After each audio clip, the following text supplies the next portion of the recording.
Eagles got it done. If you back them, you're celebrating.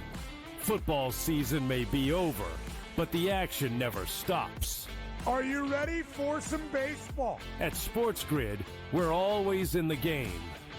We bring you 24/7 betting insights, expert picks, and real-time analysis. Next big play is already in motion. Are you ready? It's smarter to be on SportsGrid. Anyone that's been to a sporting event, the atmosphere before a game, I think Game Time Decisions has that same exact atmosphere. This is our arena. This is what we do. There is going to be an energy to Game Time Decisions that you will feel night in and night out. The excitement you get when you lock your bets in, when you're figuring out what you want to do, we can zone in on the biggest games each night. I want this to be the place that people come to before the games start so they feel as ready as possible to lock in their cards. We are going to hit every single one of those markets that you need to know about. We're going to go through every single thing, and I've got a great team behind me that's going to help me get the job done. There is not going to be a better place, I promise you, than Game Time Decisions to get that new information, react to it, and be able to then bet accordingly. We will have everything at our disposal, and we will use that to our advantage. I'm Kevin Walsh. Tune into Game Time Decisions from 6 to 8 p.m. Eastern on SportsGrid. The two guys that can do it all. Too much electricity this morning. This is a good time. We're having a lot of fun. I had to do a triple take. Ka-ching! Why? Because of parity. I didn't mean to offend. Yeah, it's not going to happen. Load management is a dirty word. Let him rip. You know what? Circumstances provide the results. What? How do you do this once? Oh, Donnie, you got such a good show there. A network that is booming. The Early Line, only on SportsGrid.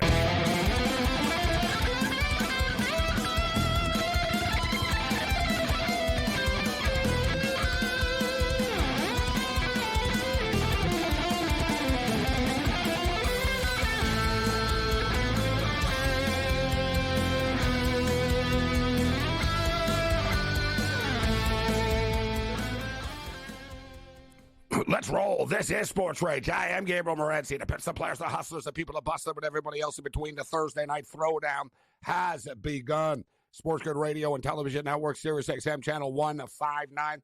Let's do this thing. Countdown to tip-off is on. We've got a super cool NBA matchup. New York versus L.A. The smoking hot Los Angeles Lakers host the New York Knicks tonight. And one thing that's been impressive to me about the Los Angeles Lakers win streak is it's not like they're just beating like Charlotte or anything like that, or like they're beating the Pelicans of the world only. And in fact, they actually lost to Charlotte. It's the last time they lost. Remember, we took the Charlotte Hornets plus the points. But if you look, like a 23-point road victory over the Denver Nuggets, the 107-99 game against the Dallas Mavericks was a big one with Luka.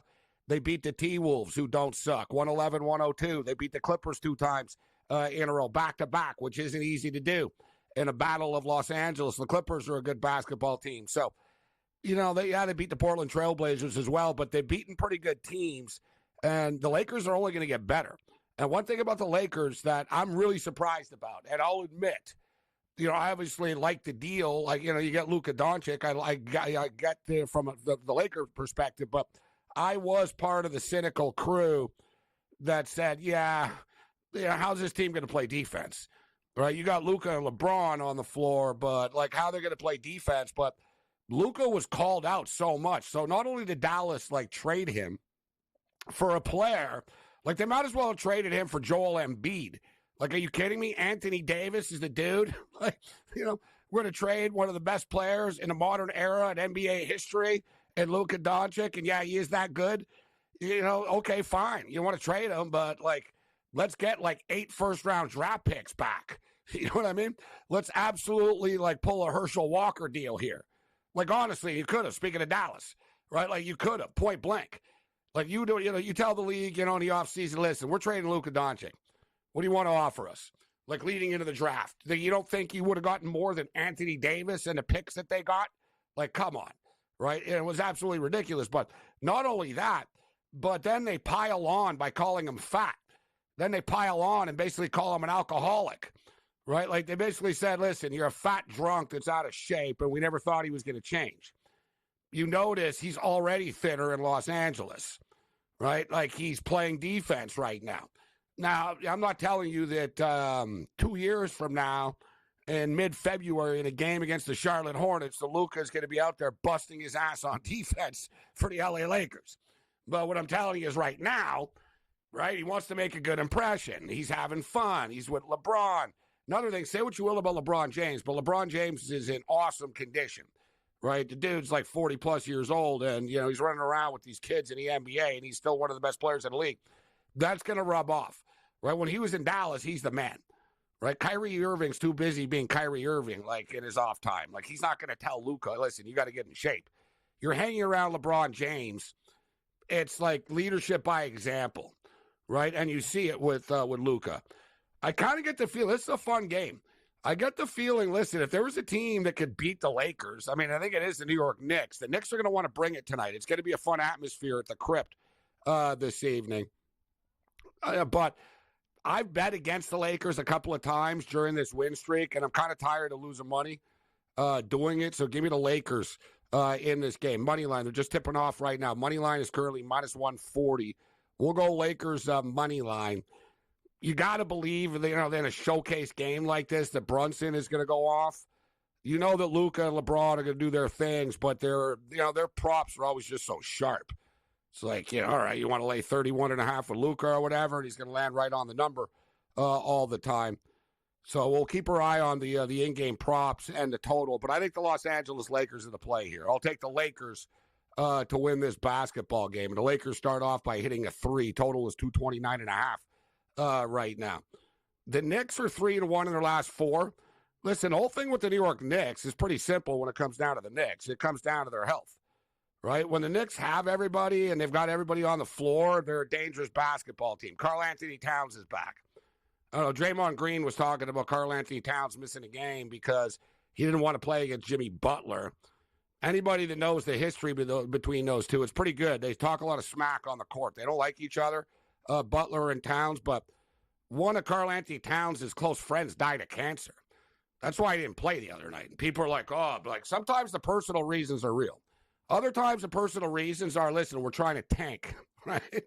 Like, you pay attention to the Raptors right now, and every day it's like, oh, yeah, this guy, 3 guys are out with personal reasons, and there's mysterious illness. And, you know, I think the Raptors won a little bit too much, and they wanted to when they're trying to tank right now. So, yeah, well, this should be a fun game, though, tonight with the Lakers and the Knicks. I didn't pull the trigger on the total. I'm having a hard time with the book here. My app has been kind of choppy this evening. We got college basketball going on tonight as well. Conference tournament action going on. In fact, though, in the NBA right now, the Brooklyn Nets are beating the Warriors. They're covering against the Warriors. They were beating them. It's going back and forth. It's 119-114 right now. The Warriors are up by 5 late. We got 96-84. The Rockets up on the Pelicans, and we're just getting started in Los Angeles right now. NHL hockey, the trade deadline. It's tomorrow. Man, they've been talking about the trade deadline so long in NHL media world, like you kind of tune it out after a while, but it's finally here. There's been a lot of talk about Mikko Rantanen. Rantanen played tonight, for the record. He played for the Carolina Hurricanes. I know earlier in the day there were some hockey people, media people tweeting that he's not going to play tonight. He's going to get traded. And it's been, he's not, they heard they could report he's not playing. And then he did play. And if you're playing, I doubt he gets dealt, right? If they know they're going to trade somebody, they're not going to risk him getting injured. And when they're trading him after the game, so I think I didn't think they were going to trade him the whole time. We'll get into it tonight. George Kurtz will step up and in. Cam Stewart in the house will hit the NHL trade deadline. The Steamroller, Scott Steen, hitthepick.com, kicks it with us this evening as well. Big Card Julio. Throws it down. Julio is going to have a bunch of picks for us this evening. The Edmonton Oilers are up 2-1 right now, and the Montreal Canadiens early in the second period of play. We're on the Canadiens plus a puck and a half in this game. We've been killing the NHL since they came back from the Four Nations face-off. We haven't won every bet, but we've been doing very well. We hit the over 1.5 for the first period of this hockey game with the Canadiens and the Oilers. We'll see if we can cash the Bleu Blanc et Rouge at plus 1.5. College basketball. So we got the conference tournaments, the smaller conference tournaments have begun. So we got action going on here this evening. We've done pretty well so far with college basketball tonight as well. In the Horizon, Cleveland State actually are up by 4 against Northern Kentucky. You knew this game was going to be close. And you recall, remember I said earlier in the week, before the Horizon tournament started, I said, you know what, take a look at Cleveland State. They were the third choice. They were plus 350. They're every bit as good as like Robert Morris and these other teams in this conference. So you're getting plus 350. I think Cleveland State have a legitimate chance of making it to the NCAA tournament. Grand Canyon have been underachieving this year, but they're up a 10 spot over Utah Tech right now. Utah Tech, Hawaii, Cal State, Bakersfield. It's a DJ and galore special this evening. We'll get you caught up to date with the Arnold Palmer NFL football news. Major League Baseball regular season rapidly approaching. Let's roll. The Thursday Night Throwdown has begun. Bring it.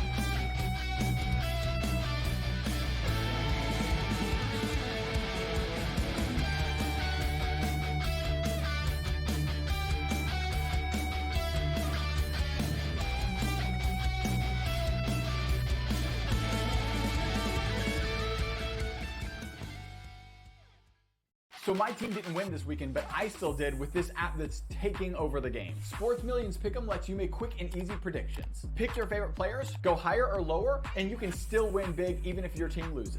Plus, the multiplier is insane. With just a few picks, you can win big money. So get on it. They've got a welcome bonus to help you start off your winning streak.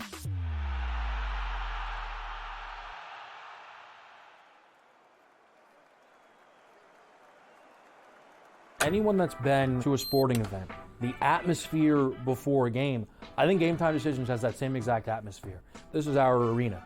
This is what we do. There is going to be an energy to Game Time Decisions that you will feel night in and night out. The excitement you get when you lock your bets in, when you're figuring out what you want to do, we can zone in on the biggest games each night. I want this to be the place that people come to before the game starts so they feel as ready as possible to lock in their cards. We are going to hit every single one of those markets that you need to know about. We're going to go through every single thing, and I've got a great team behind me that's going to help me get the job done. There is not going to be a better place, I promise you, than Game Time Decisions to get that new information, react to it, and be able to then bet accordingly. We will have everything at our disposal, and we will use that to our advantage. I'm Kevin Walsh. Tune into Game Time Decisions from 6 to 8 p.m. Eastern on SportsGrid.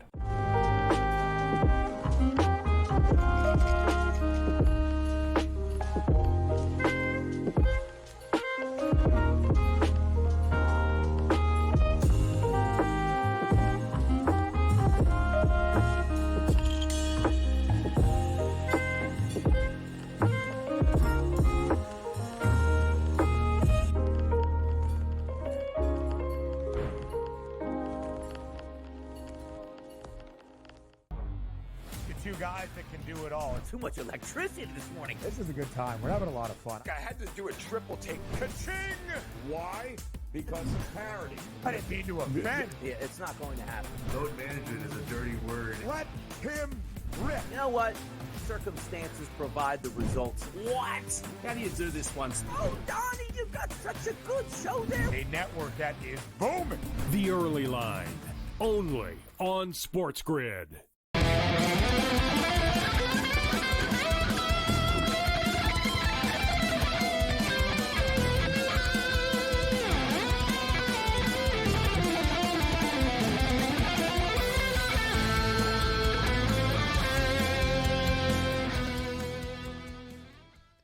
Let's roll the Thursday Night Throwdown. This is SportsRage. I am Gabriel Morency. The pits, the players, the hustlers, the people that bust them, and everybody else in between.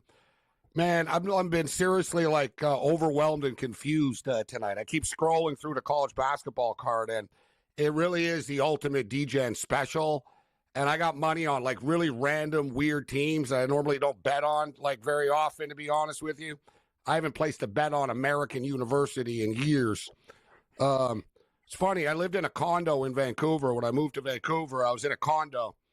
and this dude, not that tall either, like kind of a good-looking younger type of dude, and he goes to me, he's like, "Hey, you're a sports host, eh? You're that sports dude, huh?" And I'm like, "Yeah, how you doing, man?" And he goes, "Pretty good. Hey, nice to meet you." He goes, I said, "What, you a sports fan? You watch a show or whatever?" He goes, "No, I'm actually not a sports fan." It's funny. He goes, "No, I'm actually not." He goes, "I'm an actor." I said, "What do you do?" He goes, "I'm actually an actor." But then he casually drops. He goes, "But I did play basketball." And then he sort of like, I could tell he was good the way he said it. He goes, "I did play basketball," and he goes, "I was pretty good by like local standards, but he goes, I really wasn't all that good." I said, "Oh, yeah, where'd you play?" And then he tells me, it was very random. He goes, "I don't know, you probably never heard of him." He goes, "I was the point guard at American University." Amazing. I told him, I said, "Oh, no, I know American University." I said, "I bet on your games before." And he told me, he goes, "Yeah, the highlight basically of my career is," he goes, "we played at Michigan," or he told me like a bunch of big name schools that they went to and got pasted by. He was like, "Yeah, I played at Texas, and we played here and there." And they got lit up all the time. But they're actually not bad this year, and they got it done for us this evening.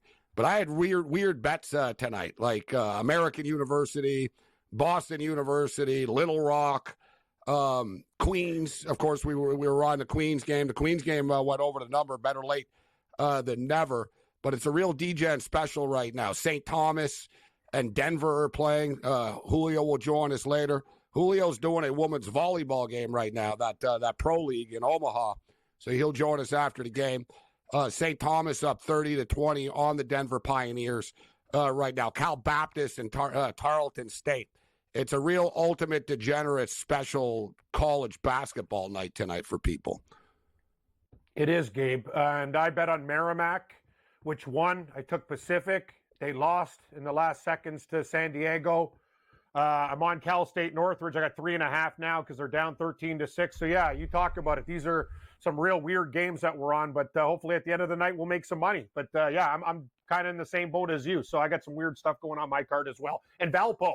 Remember the old Alpo days? I'm on Valpo. They're doing well. They're actually winning 35-19 against Illinois Chicago, getting 3.5.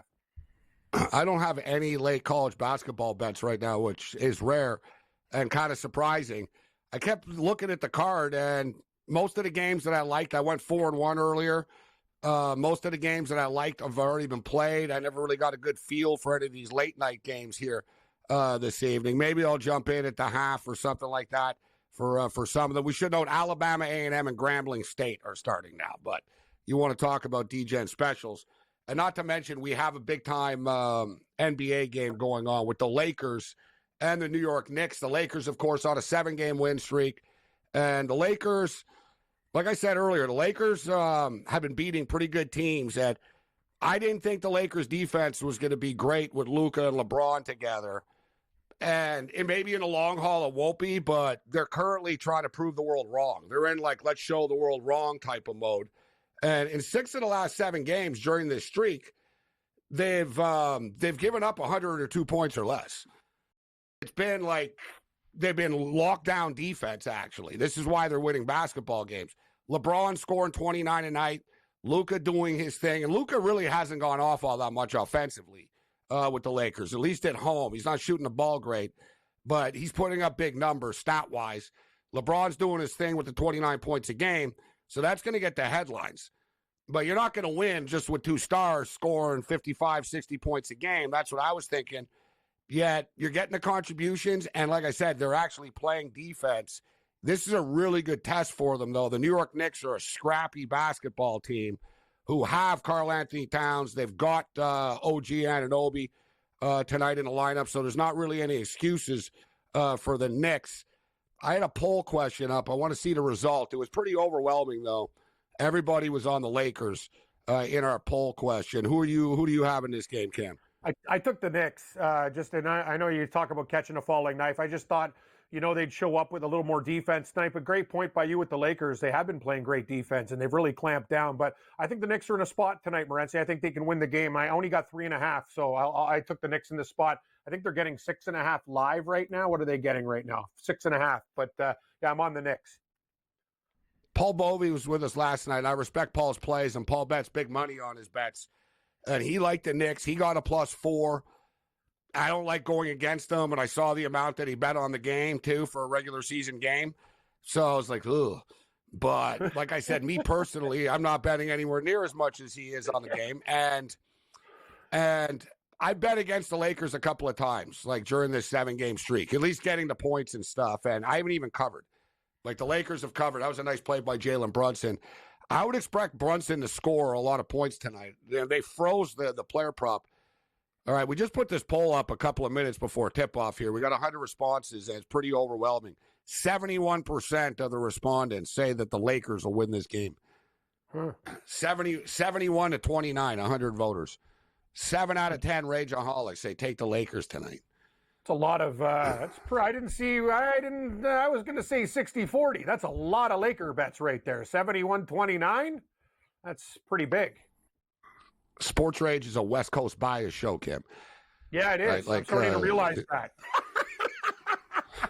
I like the West Coast, though. Unlike these other guys. Like, I love Seattle University. No, it's a and New York Seahawks love fest. I got no offense to New York, but it's a New York Yeah. love fest all day on this network. Yeah. At nighttime, You're right. we shift that. And in fact, we'll attack. No, you're part of the East Coast media bias. Hey, you settled down there. No, that's not true. I love the West. I've always been fans of the West, all conferences. In college football, I like the Seahawks. I love the West. I wish I lived there. East sucks. See, one thing to say it, but yeah. The Steamroller will join us from the Midwest.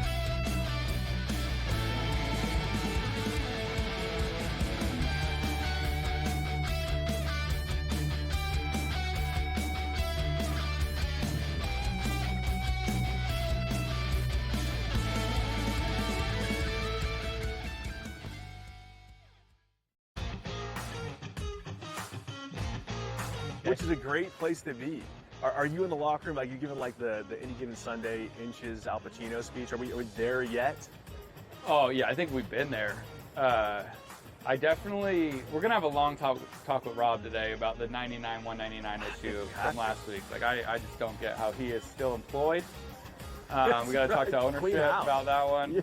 The Smiley Show, only on SportsGrid.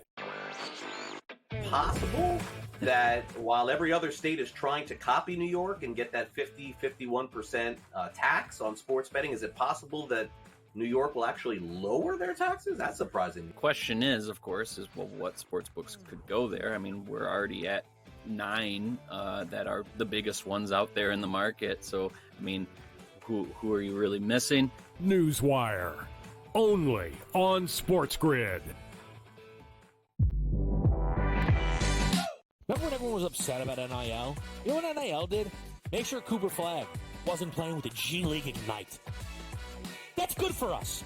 That's good for college basketball. When the best players are actually playing college basketball. You're going to get battle tested. And it doesn't matter, Kevin, if you're at home or on the road. If you don't come ready to play in the SEC, you're going home with an L. Betting above the rim, only on SportsGrid. The two guys that can do it all. Too much electricity this morning. This is a good time. We're having a lot of fun. I had to do a triple take. Ka-ching! Why? Because of parity. I didn't mean to offend. Yeah, it's not going to happen. Load management is a dirty word. Let him rip. You know what? Circumstances provide the results. What? How do you do this one? Oh, Donnie, you got such a good show there. A network that is booming. The Early Line, only on SportsGrid.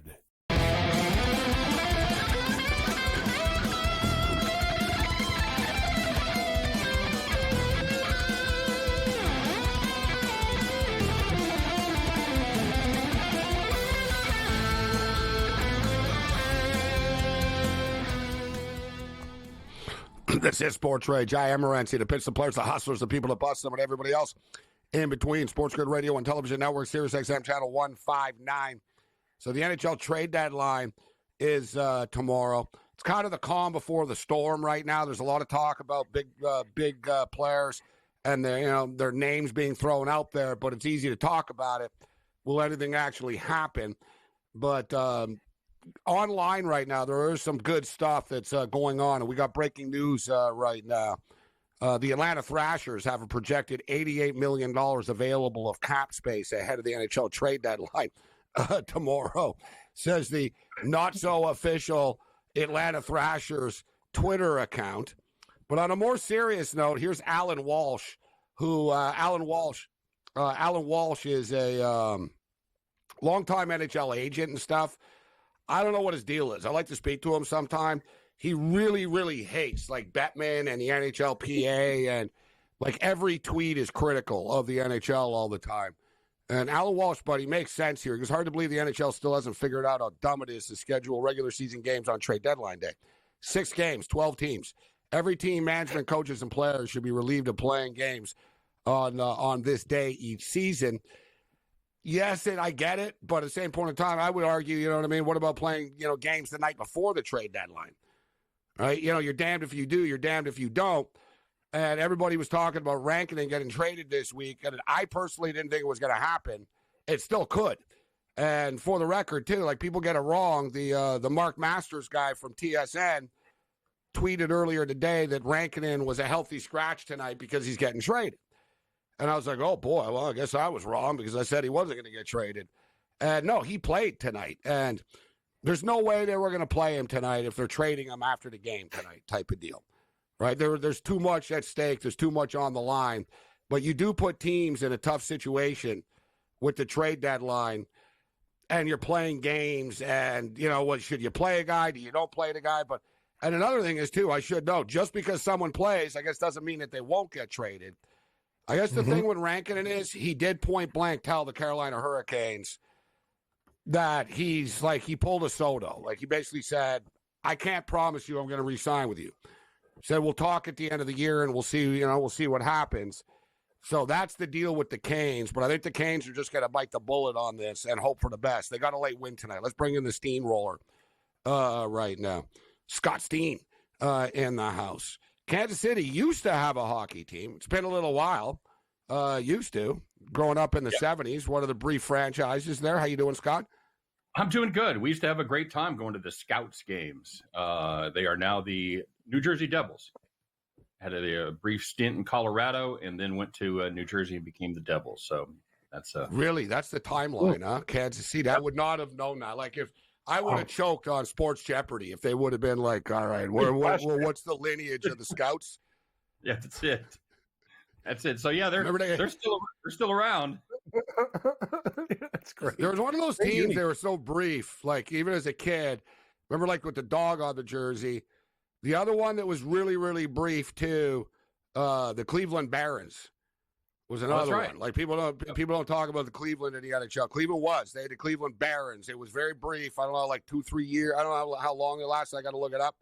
But I remember that's about how long the Scouts played too, like 2-3 years. Yeah, my boy Joe Meloche was on the Cleveland. I think my boy Joe Meloche from Montreal was on the Cleveland Barons briefly. And then, of course, there was the classic California Golden Seals. That's right. They were real brief, too. They used to wear the colored skates and stuff like that. They were ahead of their time. That's a classy look right there. Didn't Atlanta Thrashers? Flames. And that Atlanta had two teams over the years. The Atlanta Flames and the Atlanta Thrashers. And it's crazy because I think they're going to go back to Atlanta again, actually. Which you would figure, like, it's already failed twice, so. Exactly. It's like, oh, no, why not? Let's give Atlanta a shot again. Yeah. The stove is still hot, gentlemen. I'm sorry. You can put your hand on it again. That'll be fine. It would be in the suburbs this time. That's like basically the gist of it. They were like, it was too, it wasn't the demographic that they needed in downtown Atlanta. Sort of like the Braves. The Braves have moved too. Yep.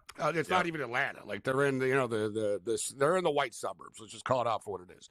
So they Buckhead or somewhere like that, yeah. Yeah, exactly. Like the Atlanta Thrashers or the new Atlanta team wouldn't be like in Atlanta. They would be in like this new sort of little world they're building out there. But they should be in Quebec, Carlos. Tabarnak.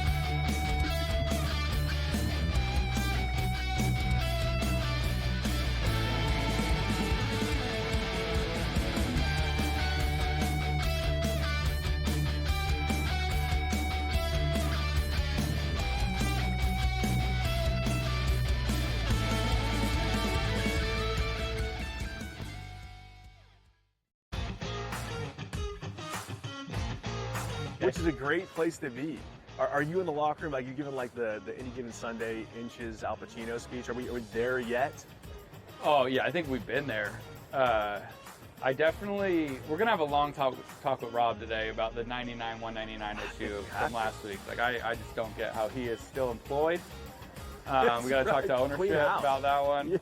The Smiley Show, only on SportsGrid.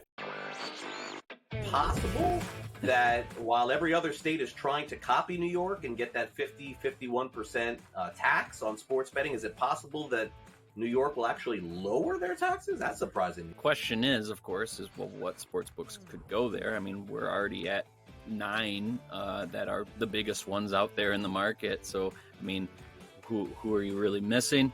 Newswire, only on SportsGrid. Remember when everyone was upset about NIL? You know what NIL did?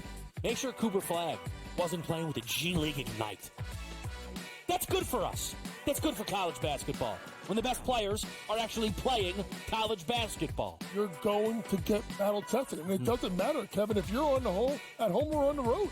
If you don't come ready to play in the SEC, you're going home with an L. Betting above the rim, only on SportsGrid. The two guys that can do it all. Too much electricity this morning. This is a good time. We're having a lot of fun. I had to do a triple take. Ka-ching! Why?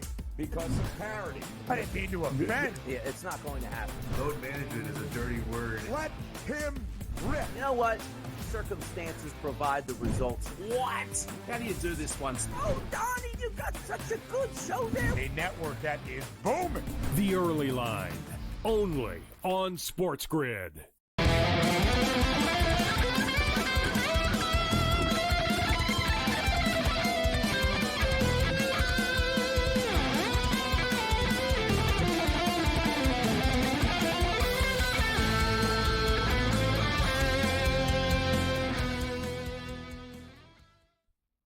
Let's roll. This is SportsRage. I am Morency. 27-21 for the Lakers right now. Late in the first quarter of play, although Connect just connected on a 3.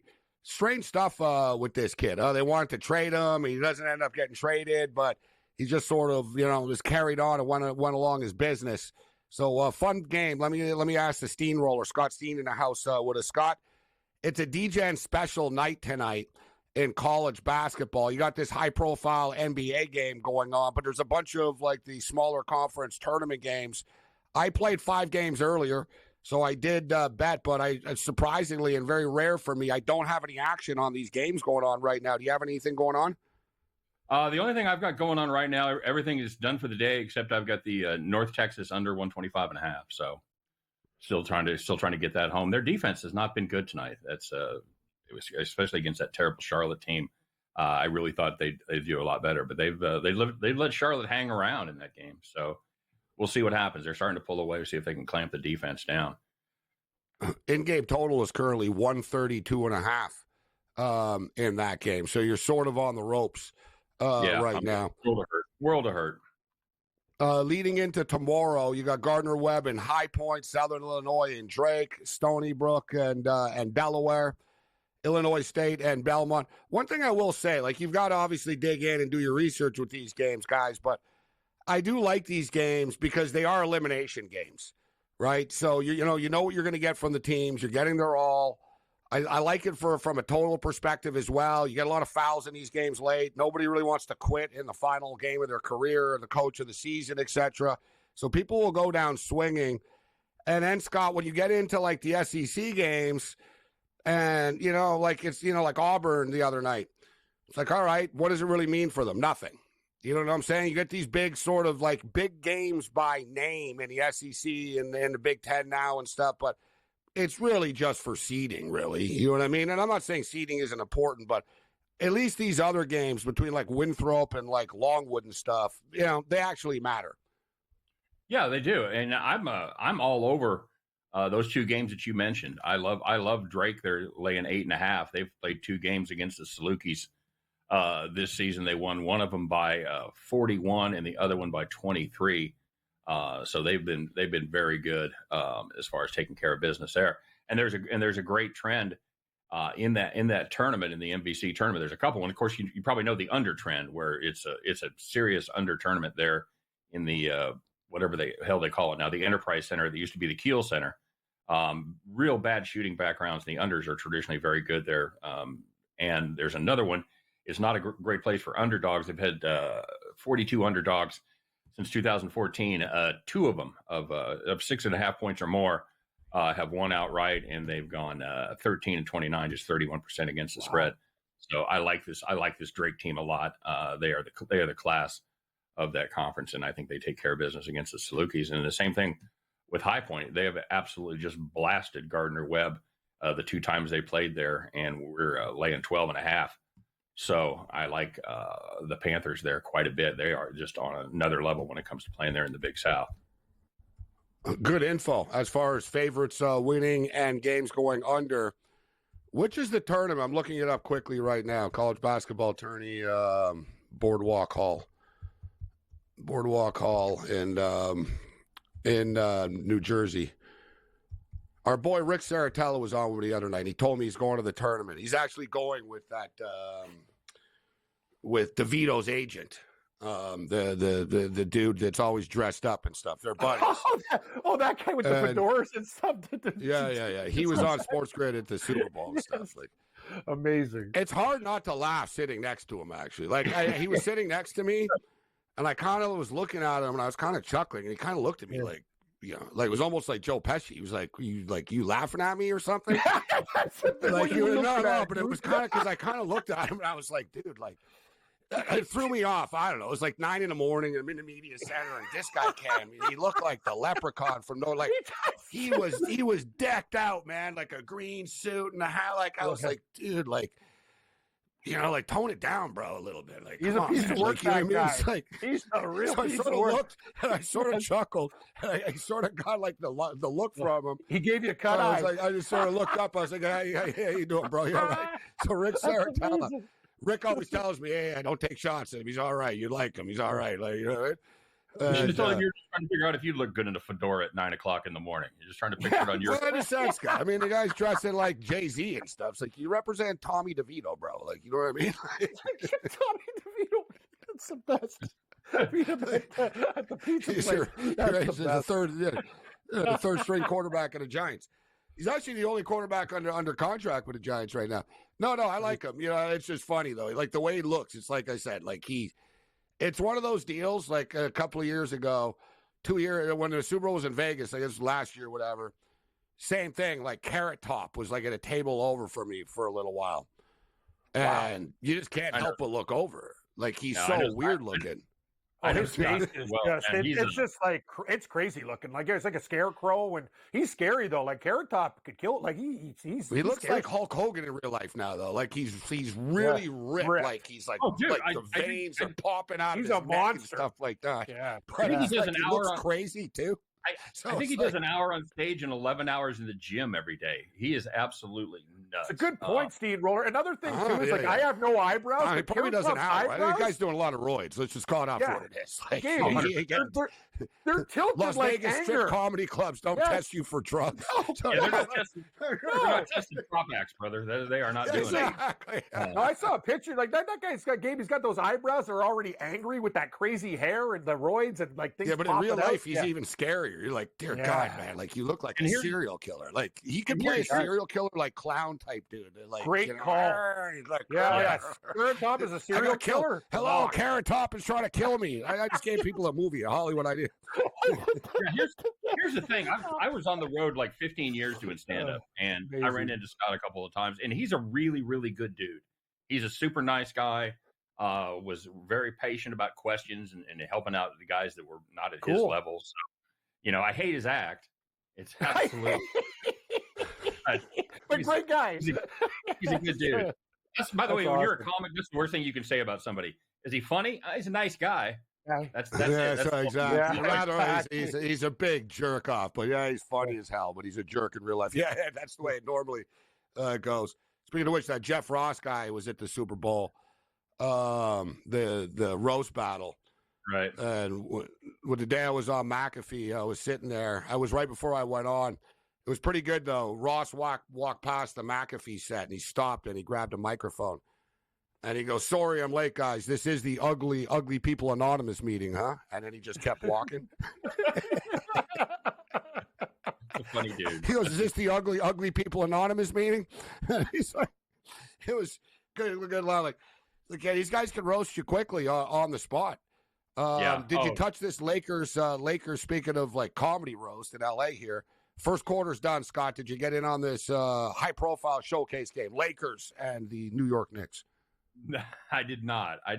This time of year in the NBA, it's all about motivation for me. I'm looking at teams that are fighting for something, and I'm looking for teams that have absolutely packed it in for the season. And I'm looking. The game I'm looking at tomorrow is the Sixers heading up to Boston. Boston 12.5, and I'm going to lay. I don't like laying big numbers in the NBA, but man, this is a Sixers team. I don't know who they got left to play. I think they're going to put in Carrot Top at point.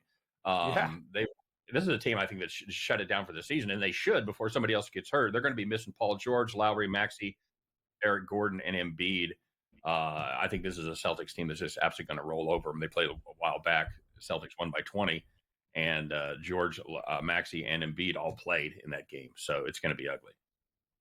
What a disaster that it turned into, from the trust the process through the entire process to where we're at now.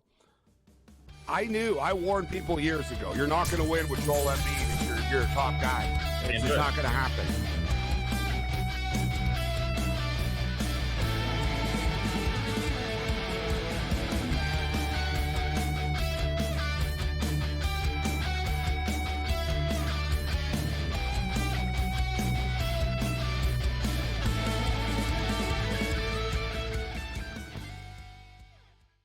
Anyone that's been to a sporting event, the atmosphere before a game, I think Game Time Decisions has that same exact atmosphere. This is our arena. This is what we do. There is going to be an energy to Game Time Decisions that you will feel night in and night out. The excitement you get when you lock your bets in, when you're figuring out what you want to do, we can zone in on the biggest games each night. I want this to be the place that people come to before the games start so they feel as ready as possible to lock in their cards. We are going to hit every single one of those markets that you need to know about. We're going to go through every single thing, and I've got a great team behind me that's going to help me get the job done. There is not going to be a better place, I promise you, than Game Time Decisions to get that new information, react to it, and be able to then bet accordingly. We will have everything at our disposal, and we will use that to our advantage. I'm Kevin Walsh. Tune into Game Time Decisions from 6 to 8 p.m. Eastern on SportsGrid. The two guys that can do it all. Too much electricity this morning. This is a good time. We're having a lot of fun. I had to do a triple take. Ka-ching! Why? Because of parity. I didn't mean to offend. Yeah, it's not going to happen. Load management is a dirty word. Let him rip. You know what? Circumstances provide the results. What? How do you do this one? Oh, Donnie, you got such a good show there. A network that is booming. The Early Line, only on SportsGrid. Off of the Combine this weekend, there's been lots of anonymous sources and position coaches and all these things that sat down in interviews with him. A lot of teams allegedly don't see him as a first-round pick. Their big mouth that thinks they can do it either. They're embarrassing themselves. They all think they're so smart, everybody in this business. You're all a bunch of drips. Honestly, you don't know who's going anywhere. Pharrell Coast to Coast, only on SportsGrid.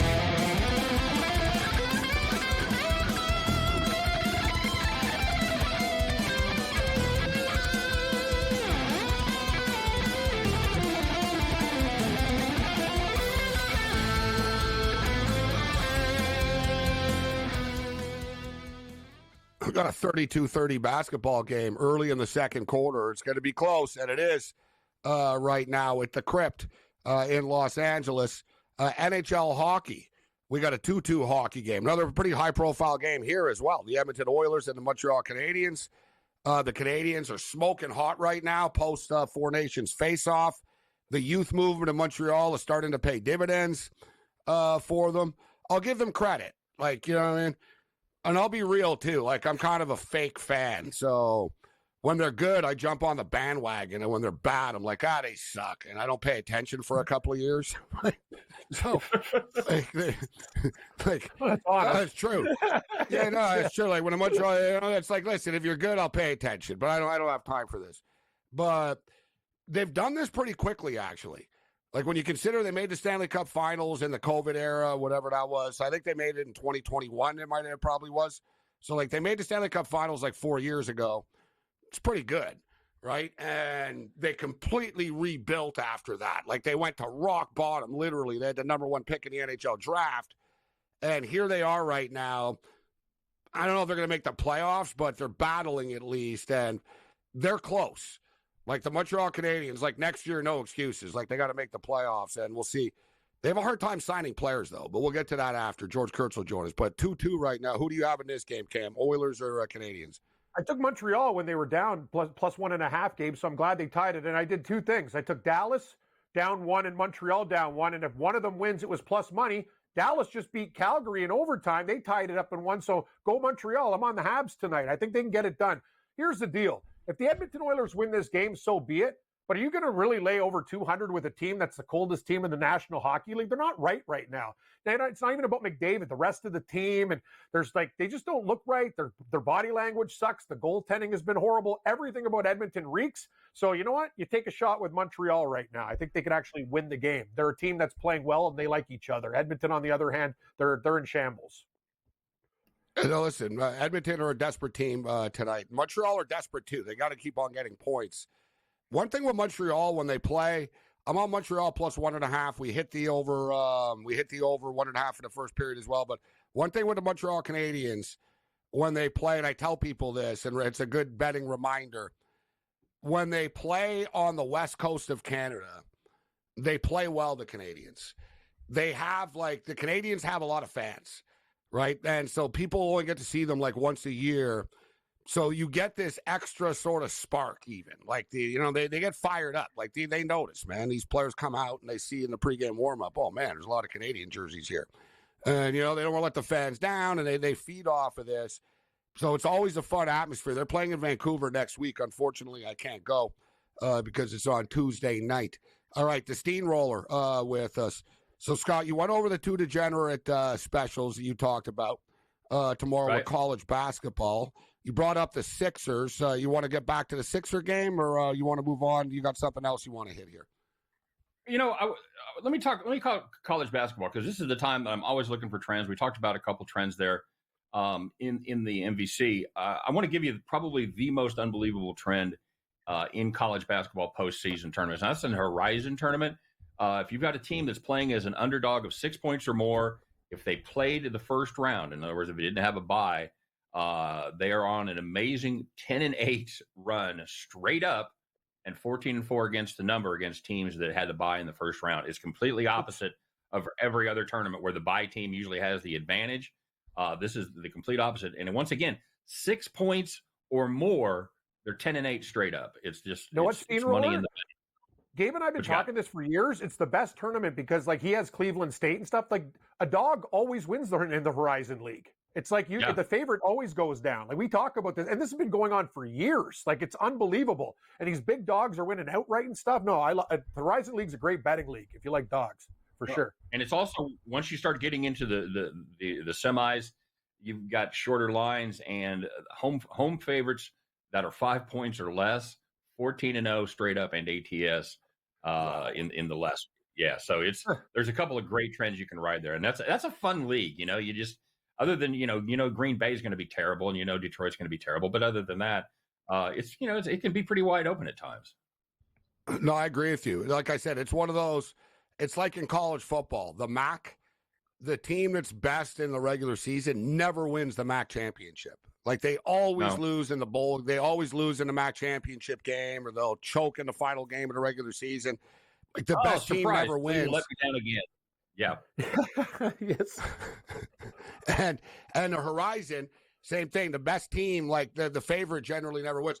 You brought it up though, the unders in the Ohio Valley, and I wanted to get to it. And it's the MAC, MAAC tournament. So you've got like, Okay. you know, Fairfield and Canisius and Iona, Manhattan, etc., Marist. They're playing at Boardwalk Hall, guys, in Atlantic City. And this is another one. Now, nothing is blind betting, but over the years, they struggle. It's not a basketball court. It's not a basketball venue. They're sticking them in a convention center, flea market hall here, right? And for whatever reason, I don't know if it's the low roof. Someone told me it's the low roof that throws the kids off. Whatever. Right. Like, whatever it is, take a look at, like, you know, at this. Don't expect track meets here. And the other one, guys, and this one is like a slam dunk, is the tournament that's at the Barclays Center. Like the college kids, I don't know if it's the rims, the floor, it's supposedly the darkness and the lack of depth that they have a problem with, but Right. it's the Atlantics, the A10. They're the ones that play there. It's a serious under tournament, Scott. Like, they freaking struggle, bro. Like the arena in Brooklyn, the Barclays Center, it's a very modern arena, and it has like different lights. They don't have like old, like sort of bright lights. They have these modern whatever. I don't know if they're solar or whatever the hell they are, but it's almost like they wanted to recreate the old boxing look, where it's all dark in the stands and then the lights like. So like you go to a game in a Barclays Center, like you nearly kill yourself on the stairs because it's all dark and like it's like really bright, Cam. Yeah, and it's super steep too. Like I love that. People conference. get scared. Like Corey Parsons, like. I wouldn't sit up. I'm not walking up there, dude. It's like a ski slope at the Barclays Center. Yeah. It's like you're like this looking down. Yeah, those guys, and a lot of times they're used to playing in front of 500 or 600 people in tiny high school type gyms, and they go to bigger venues. Yeah, They now really you're in an struggle empty with arena. Exactly.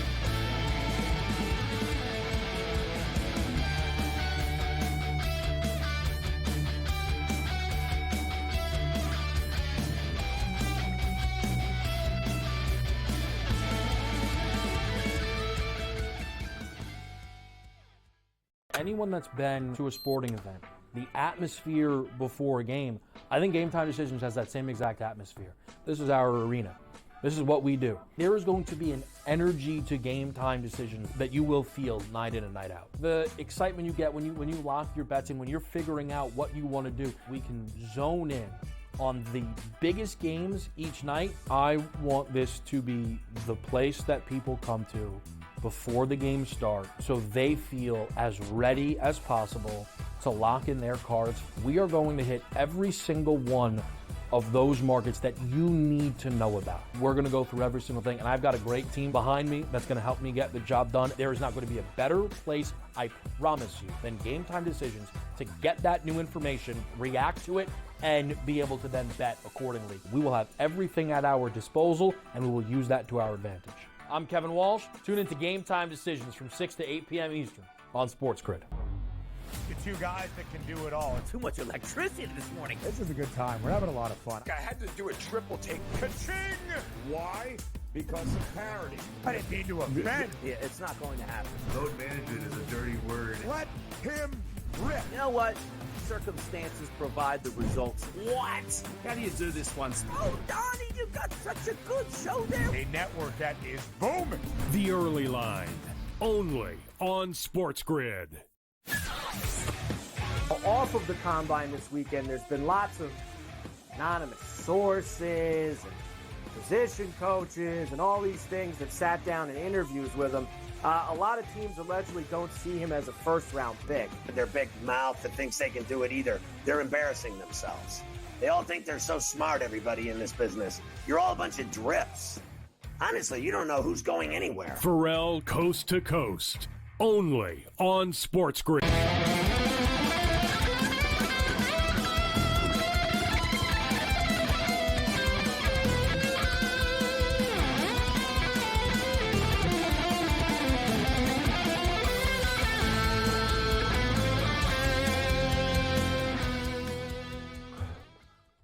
Scott Steen just told me that he was an All-American high school basketball player, but he doesn't like to boast about it during the break. I don't like to brag, but Bedrock it is High funny. School, like Fred Flintstone, Bedrock High.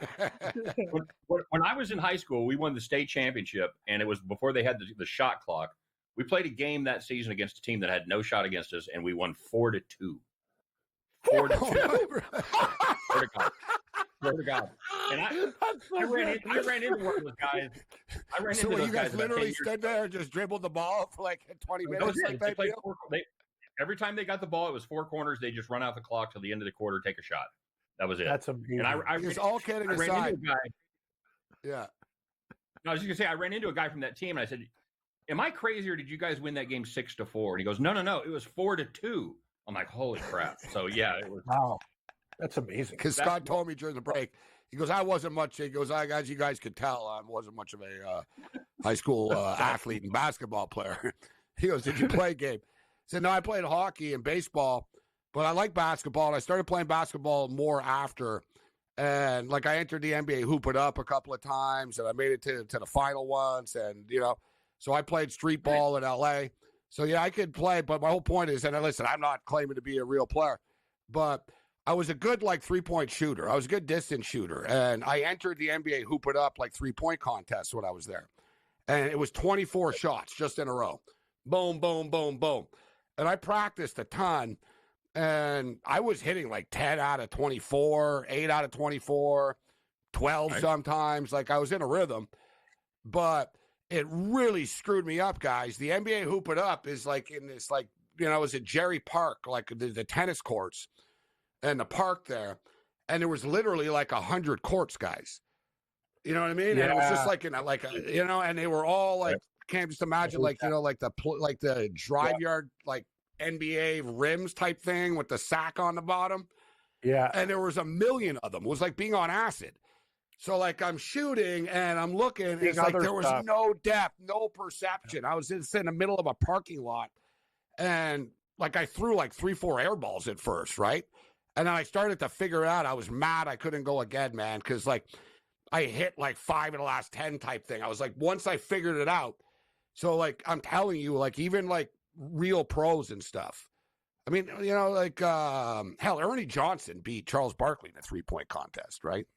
So, even NBA players, you get them in another basket, another rim, and you can throw them off a little bit at first. All right, Scott. So, what else on the way out here do you want to hit? Any other bold predictions, college basketball? No,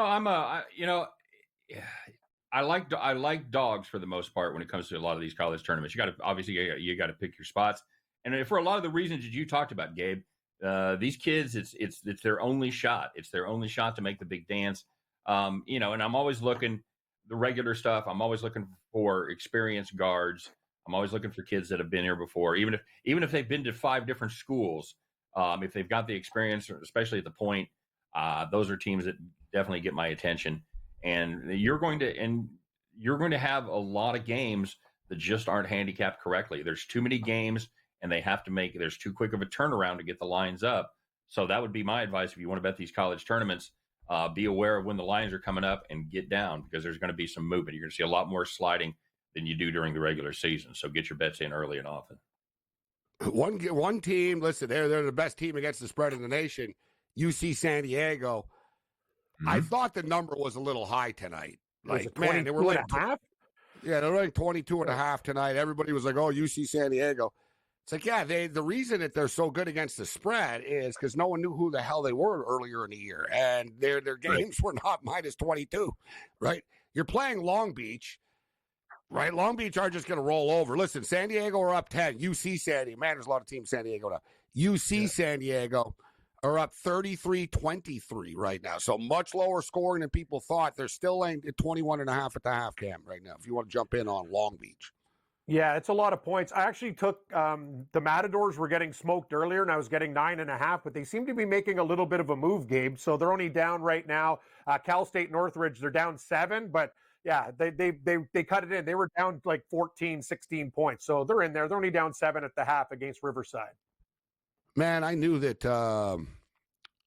Grand Canyon, they've had kind of an up and down bad year this year, ATS. I had a feeling they were going to show up tonight. They're rolling in 70-68. They were a great fade early in the season. Holy mackerel. They were overvalued a lot. Dude, they're the worst team against the spread still to this day in college basketball. Yeah. Scott Steen, hitthepit.com, the Steamroller online. Thanks, Scott.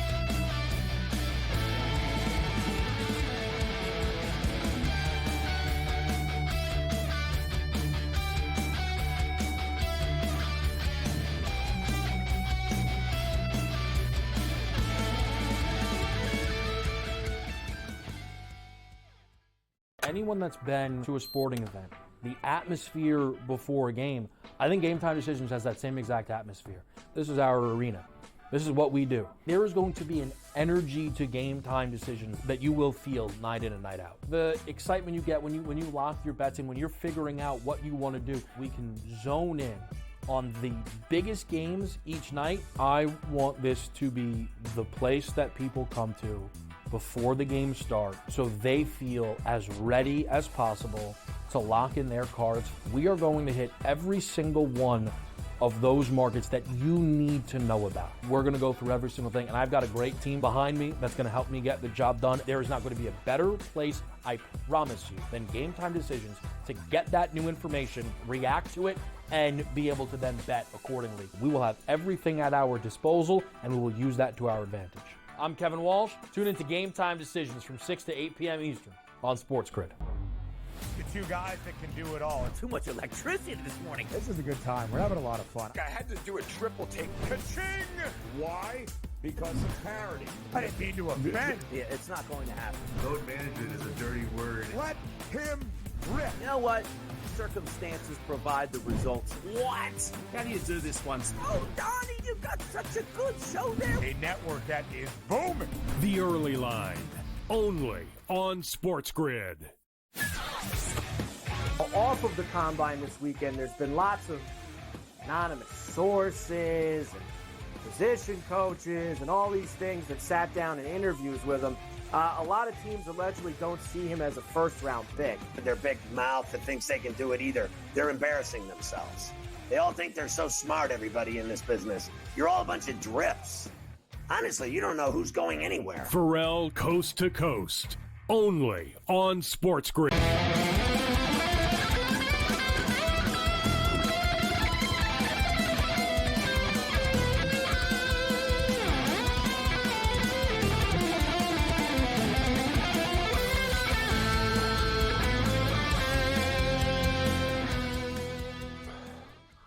This is SportsRage. I am Morency. We were looking up the Metro Atlantic Conference odds. I don't see them at this book. I'll look at another one right now.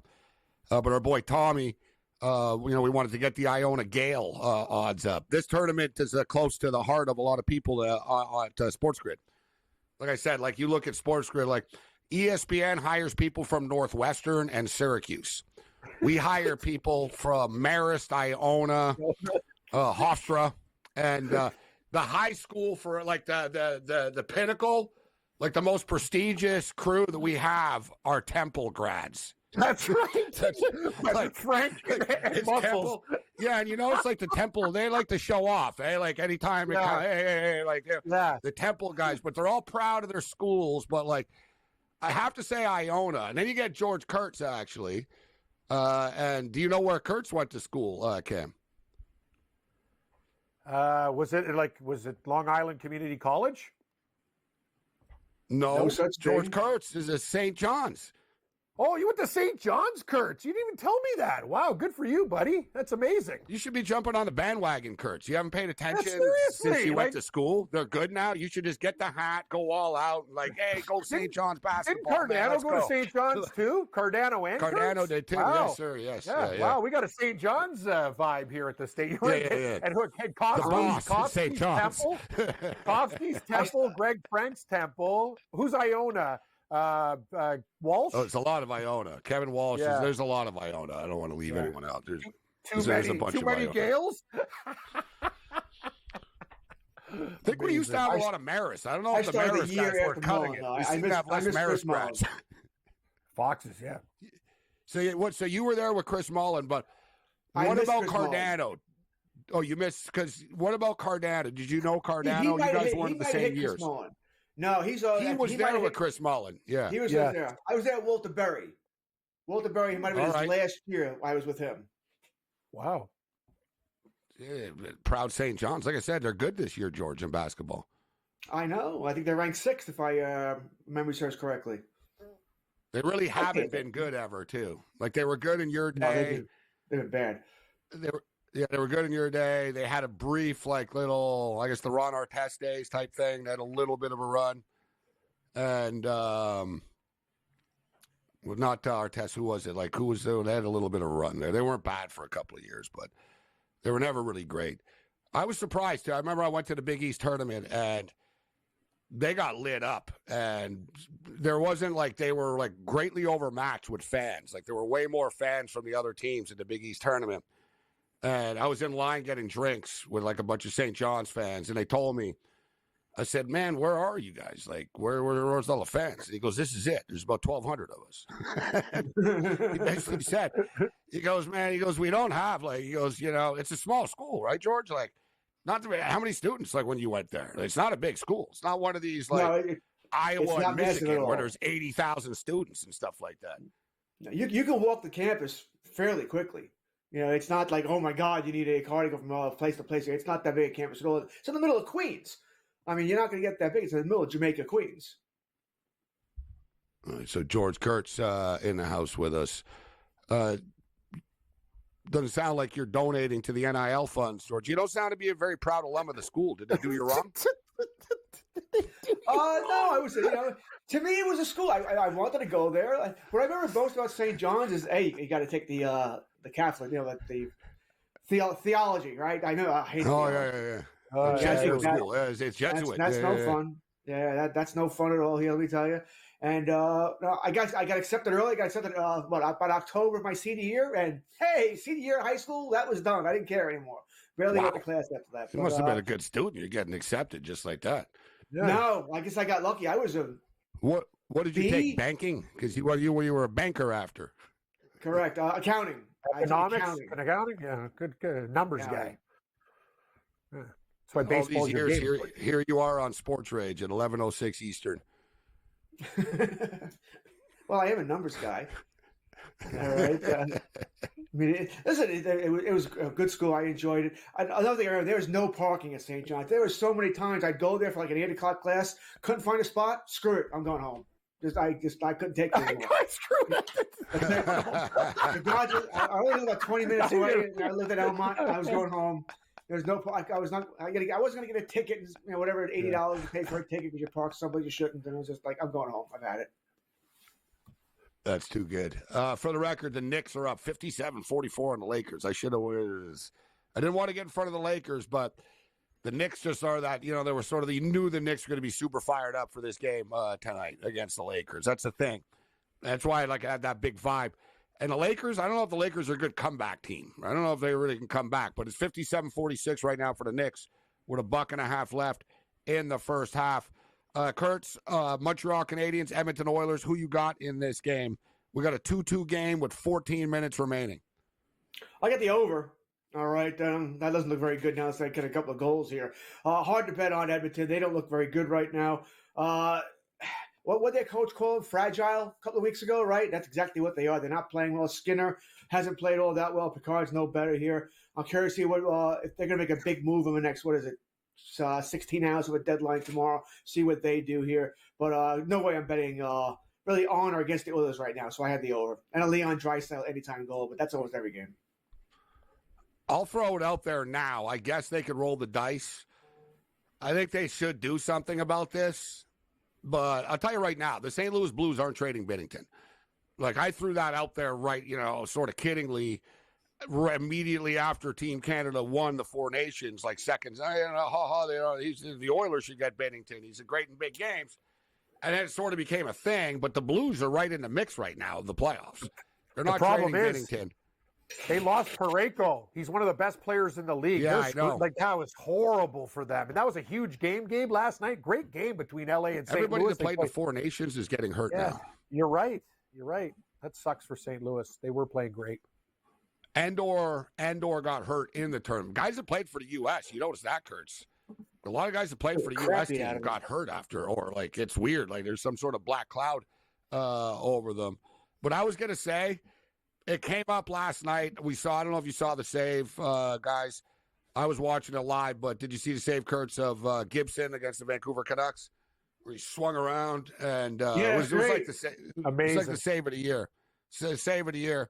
But he is available, right? And, if you were the Oilers, would you say, all right, let's give Gibson a crack at this between the pipes right now? But one thing with them, like you said, they are fragile, and it's more than just their goaltending, but he's the best goalie out there, I would say, on the market.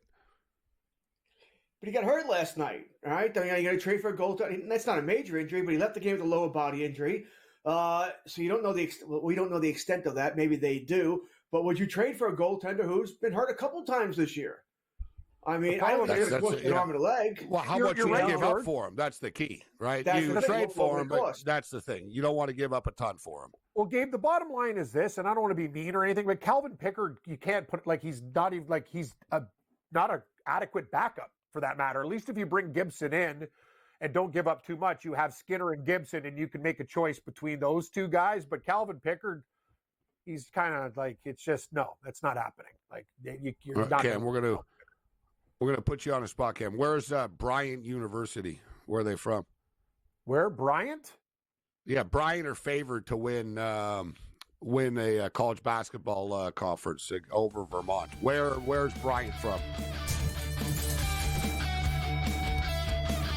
I don't know, man. Indianapolis? Cam's choking like George Costanza. I don't know.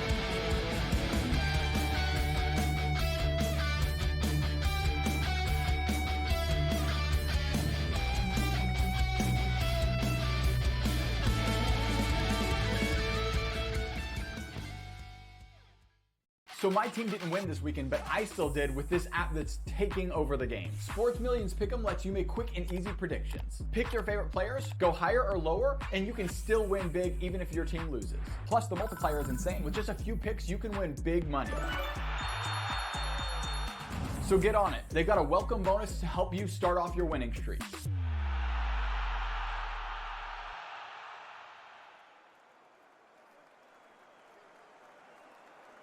Anyone that's been to a sporting event, the atmosphere before a game, I think Game Time Decisions has that same exact atmosphere. This is our arena.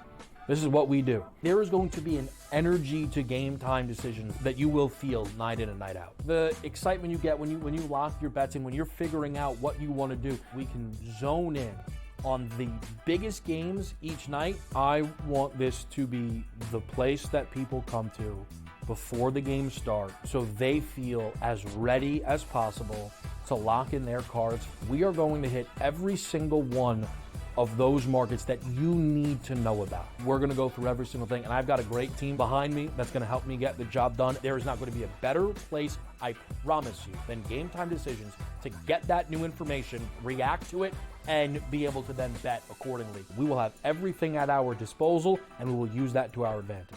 I'm Kevin Walsh. Tune into Game Time Decisions from 6 to 8 p.m. Eastern on SportsGrid.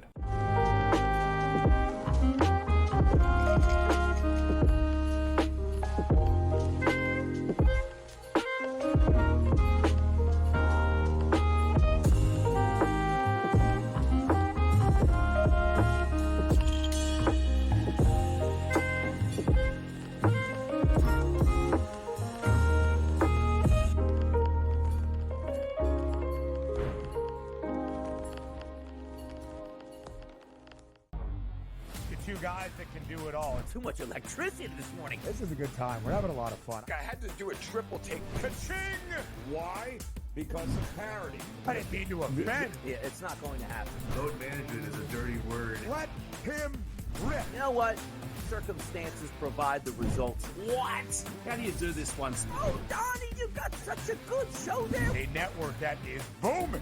The Early Line, only on SportsGrid.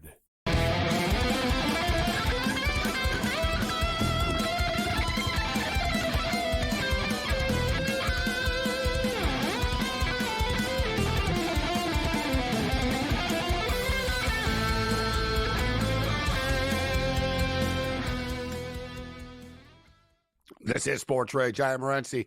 60-51 for the Knicks at the half right now over the Los Angeles Lakers. The Knicks are currently laying 5.5, total 223 and a half. Canadians and Oilers 2-2, 10 minutes left. Kurtz, I asked you who you were on, and you went on a diatribe about the Oilers. I didn't get an answer from you. Who are you on in this game? Over. I'm on the over. Oh, that was right, the over. What was it? Yeah. 6.5? What did it close out? Yeah, it's always 6.5 with the Oilers. You know, I played over 1.5 in the first period, and that hit. Yeah. And I didn't play the over in the game. I'm glad. It's funny because when I played it, I was like, well, if I'm playing this, do I like the over the game? I was like, no, just play the over in the first period. And I played, I got it 1-1. We were lucky, but it slowed down. The in-game total right now is 5.5, guys. There's 10 minutes left, and I'm not sure they're going to get to 6. This game's probably going to finish 3-2. I need empty net goals. I'm not doubling down. I'm done with this game. Cam? I'm already What's on your Montreal prediction? plus 1.5 and money line. So I don't want to change. I'm not betting Edmonton. It's Montreal or bust for me, man. I bet them when they were down. Good, you're on Montreal plus 1.5 too, and now it's $5.50. We got it at regular juice. So let's just sit back and watch the Canadians upset the Oilers. Hopefully, I'm betting under 5.5. And it's funny. I had a vision of this game being a shootout earlier. I should have bet it to go to overtime. I don't want to push it and say this now. There's still 10 minutes left, but sort of had a vision of like, this game is going to go to a shootout. I could see a big game for the Canadians. So NHL trade deadline. I brought it up earlier with Rankin and everybody. A lot of people were saying they thought he was going to get traded. I wasn't really buying it. We went over it a bit with the Carolina Hurricanes. They've been down this road before, right? Like with Jake Gensel already. So, and they couldn't re-sign him. I don't know what it is about the Carolina Hurricanes, but it's becoming a mini problem for them right now. Yet I don't know if it's personal against them either. So basically, Rankin has told them he's not re-signing. But he didn't tell them he's leaving. He said, we'll see at the end of the year, I'm going to hit the market and we'll see what happens. They've already been through this. The problem is it's a bad look either way for them. But it's going to be a bad look, Kurtz, if you're the general manager and you gave up what you did. It's going to be hard to recoup this right now, right? Like to match. What are you going to get back for Rankin right now? What can teams really give you back for him when it's known that he's not re-signing? Like, you know what I mean? I think with the exception of the freaking LA Kings, which I've heard that's the team that he was willing to agree to go to. Unless it's the LA Kings, I don't see why teams, they're not going to want to give up enough capital to the Canes because they're going to be in the same position the Canes are going to be in a couple of months. He's going to be a free agent. It is what it is. So I never thought they were going to trade him. And I think the fact that he played tonight, to me, shows that they're not trading him. It's a tough choice for Carolina. I mean, we can all yell at the GM because he should have known better, right? They made him a whopper of an offer, all right? It's not like they were cheap. They made him a whopper of an offer. And I don't blame Rantanen, by the way. Because, hey, you got to trade in the middle of the season here. Maybe you don't want to be on the East Coast. Maybe you want to be on the West Coast. Maybe you don't want to be forced into making a decision. Right. Yeah, you don't want to be forced into making a decision right now. I don't blame him. I don't blame any player. When you reach a free agency, which takes a while to reach, and now you want to take your time, I don't blame Rantanen. This is on Carolina. You rolled the dice, snake eyes. You came up here. And when you gave up the players you gave up, Netchus and Drury, you had to know there's a chance I can eat this, especially if you lost Gensel last year and you ate it last year. So, bad luck for Carolina. Really hurts all the teams, right? Because everyone gets a wake-up call. Oh, I better not give up everything tomorrow if I can't re-sign the guy for a top player. So it's buyer beware. In Carolina, they knew this. There was a chance he wouldn't sign. They just thought the contract offer they would give him would blow him away and that he would resign there. Listen, Carolina's a nice place. It's a nice place to live. It's a good team, always a good team here. The fans are great here. But, hey, Rantanen, like I said, maybe he doesn't want to be on the East Coast. Maybe he wants to be in a warm weather place. Maybe he wants to be in California. Or maybe he wants to try and go back to Colorado during the offseason, whatever it might be here. So I don't blame Rantanen at all. This is on Carolina. You rolled the dice. You lost. Can they trade him tomorrow? Sure, but you're not going to get anywhere near the player of Rantanen back or a Natchez back. The only thing you're going to get is draft picks and maybe a younger player, and that won't help you in this year's playoff run. No, you're exactly the thing. You're right. The thing with Rantanen is too, it shocked him when he got traded from Colorado. Like it wasn't one of these deals that like anybody saw coming. It was almost like a Luka Doncic type of deal, right? Yeah. Like Nate McKinnon didn't even know. No one was consulted on the team in Colorado. Basically, it was the agent and, that Rantanen wanted max money. He wanted like $12, $13 million, which is insane, but he wanted that much money. And they basically called his bluff and traded him. Like they left the meetings and said, all right, we're not going to do it, so let's just trade him and do it. And McKinnon was mad because McKinnon told the team even, I told you guys I'd restructure my contract to keep this guy. So something you just said, George, I don't know if it I was going to say that if it was me personally, I'd say screw those guys. They just traded me. I'm not going back there like a couple of months later. But I get the feeling that he never really wanted to ever leave. So, you know what I mean? Like you said, I think the Avalanche could actually be in play for him to get him back. Another big player is Brock Besser that's being talked about. And word is with Besser, too, is that he's not going to re-sign with the Canucks. And it's not like personal against the Canucks, but he doesn't like their offer, guys. And I think the Canucks offer is more than fair for Brock Besser. They offered him $40 million for 5 years. $8 million a year. That's a good deal. If I was Besser, I'd take it. It's a very. I always think when these players put down these deals, the agent must tell them we can do better. You know, the agent knows. Unless he says, listen, Besser could be a head case and say, I don't care, I want to get out of here. But the agent knows. He isn't. But really, how many teams are really going to be lining up for Brock Besser at $10 million a year? Let's just listen, if you like Vancouver, you sign that deal. That's a nice deal. $8 million a year, 5 years playing in Vancouver, another very good place to play. It's a fair offer. That's the bottom line. It's a fair offer. You know what the thing is from the Canucks' perspective is too. Rick Tocchet even said it publicly the other day because Brock Besser's been struggling. He's got no goals in like 10 games as well, type of deals. A lot of guys in the NHL struggling now. And he goes, well, you know what? A lot of his goals came because J.C. Miller was on the ice. And he kind of threw Besser under the bus.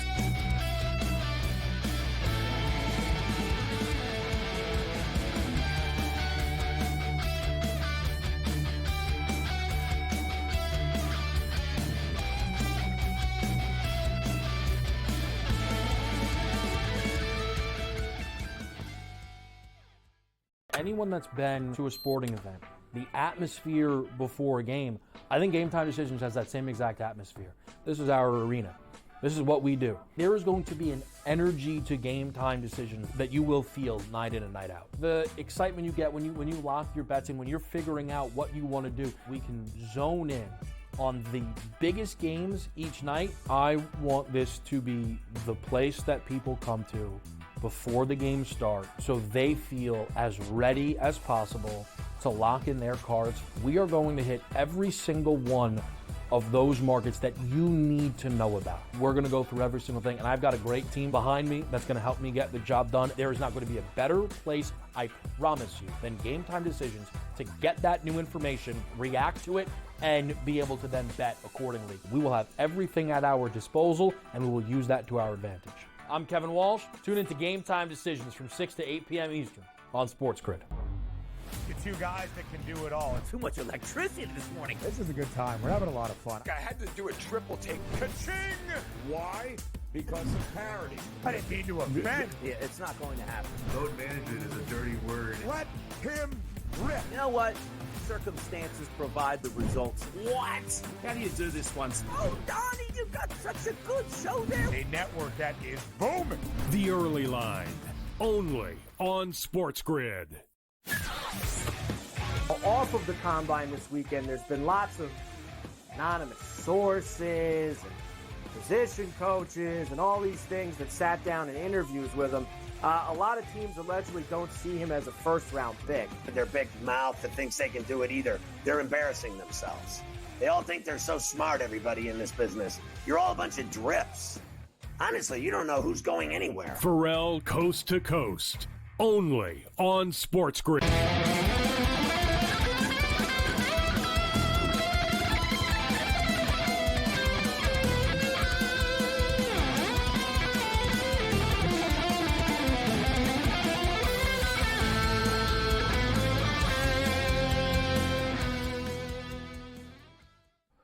This is SportsRage. I am Morency. The Pistol Players, the Hustlers, the people who bust them, and everybody else in between. Last night, Paul Bovey was very adamant about LeBron James and his plus-minus numbers. Say, oh, you know what? LeBron's getting love. He's scoring 29 points a game, but look at his plus-minus. And Paul's a sharp guy. A lot of people don't talk about plus-minus much in basketball. It is a very big component to a hockey player. Though, like, so, you know, so the plus minus is obviously something that's very well talked about in hockey circles. So since the Four Nations face-off has been done and they've come back, who has the worst plus minus in the National Hockey League? Cam, I'll throw to you first. Connor McDavid. That is correct. I think you guessed, but I think it's a good guess. I thought about it.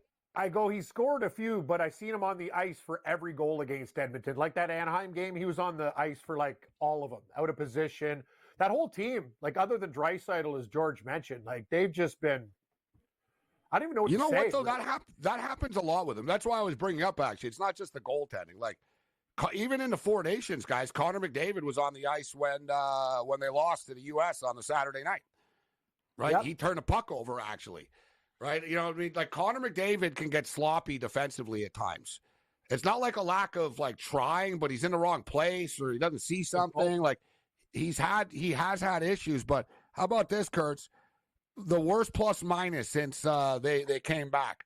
Or actually, you know what? This goes back to even before. This goes back to even before the Four Nations. This is like since February the 5th. Connor McDavid minus 14. Sidney Crosby minus 10. Flip Hronek minus 10.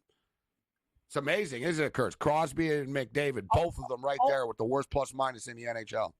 I'll defend Crosby a little bit more, though, like playing for the Pittsburgh Penguins and the things that he's done. But McDavid, on the other hand, like we talk about Austin Matthews, and the guy's defense has been impeccable over the last while. Like he's really figured out how to play defense, and a lot of those guys on the Leafs that were slugs defensively have become very, very good and are up for Selke trophies. So that's something in Connor McDavid's game that really you're right, he has to work on it because it's obvious. Like when I watched the Oilers play, like every Anaheim line, he was out of position, and it's something, he's a dynamic player, best in the world for speed and everything, but his defense still needs work.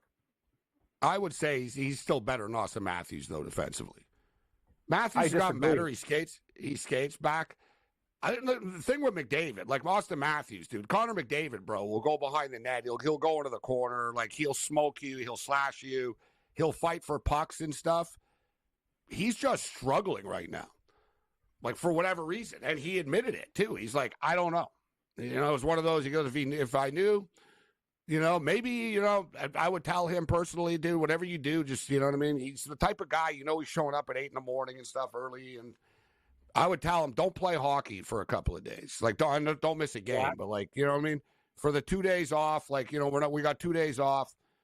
We're not letting you practice. Like, I'm dead serious. Just tell him, you know, don't do anything for 2 days. And, you know what I mean? We'll see you at the next game type of deal. Right? Just sort of shake it up. Because I think he's thinking too much now.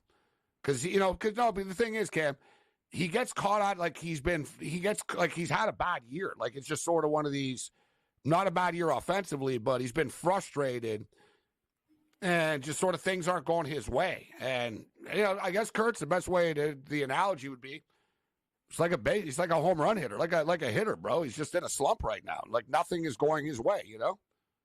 I think that's fair. I think he's gripping the stick a little tighter here. He just missed a wide open net, by the way. I think a defenseman made a great play to get in front of the shot there. Fortunately, he made the shot that mattered a couple of weeks ago. Yeah, and a great shot it was, right? A great shot it was in the game-winning game there. But I think he is feeling the pressure a little bit because let's face it, you're a great player, all right. Colorado just scored. You may be the best in the NHL right now, but the only thing that matters right now is winning the cup for him. All right, everything else is just gravy. We already know this. So you got to win the cup. There's a lot of pressure on him to win the cup. But that Western Conference is not going to be easy, and he knows that. You got to go through Vegas. You got to go through Dallas. You got to go through Winnipeg. Got to go through Colorado. You know, it's not going to be easy for any team there. And it seems like the whole team. I mean, Hyman's had a bad year. Nugent Hopkins had a bad year. Outside of Leon Draisaitl, who's had a fantastic year, that whole team, in my mind, is really feeling the pressure, the weight of what's coming with this season. Yeah, you know what? I was always of the feeling that they were going to flick a switch, and you can't write them off now, Till. So there's still a month and a half left of regular season play, right? So there's a lot of hockey left, but I'm not feeling it with them either. Like, you know, I mean, I wouldn't bet on them right now. Like, as far as the future is concerned.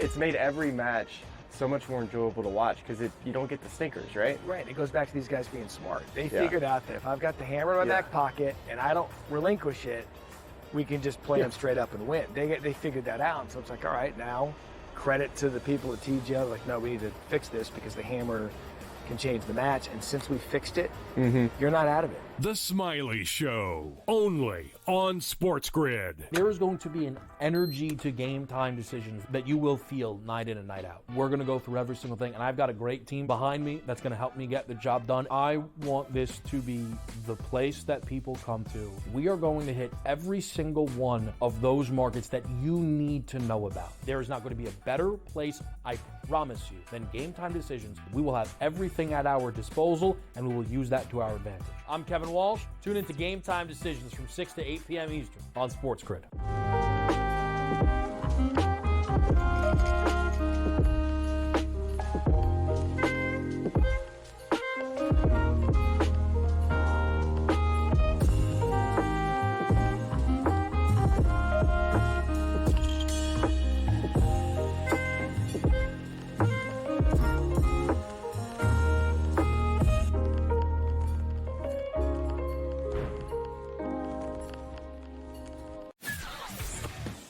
Off of the combine this weekend, there's been lots of anonymous sources and position coaches and all these things that sat down in interviews with him.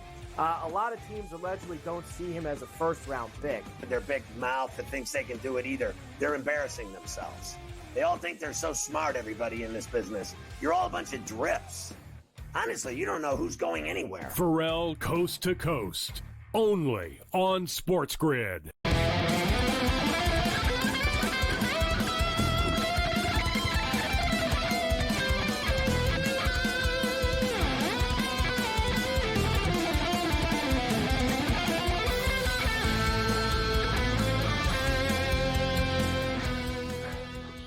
We're talking NHL trade deadline. We're tracking the Knicks and Lakers. Props to people who are on the Knicks so far. They're looking good. They're you know what I mean? I don't know if the Lakers are going to be able to come back. It's not a rout or anything, but the Knicks are up by 10, 9-10. It's going back and forth in that range right now. A lot of basketball left, though. To be exact, it's 66, 66-56 right now. Yes, so it's exactly 10. Total's 224.5, and the spread is 5.5. In the hockey game, it is still 2-2. Good game going on, although I can't see it. I'm blacked out.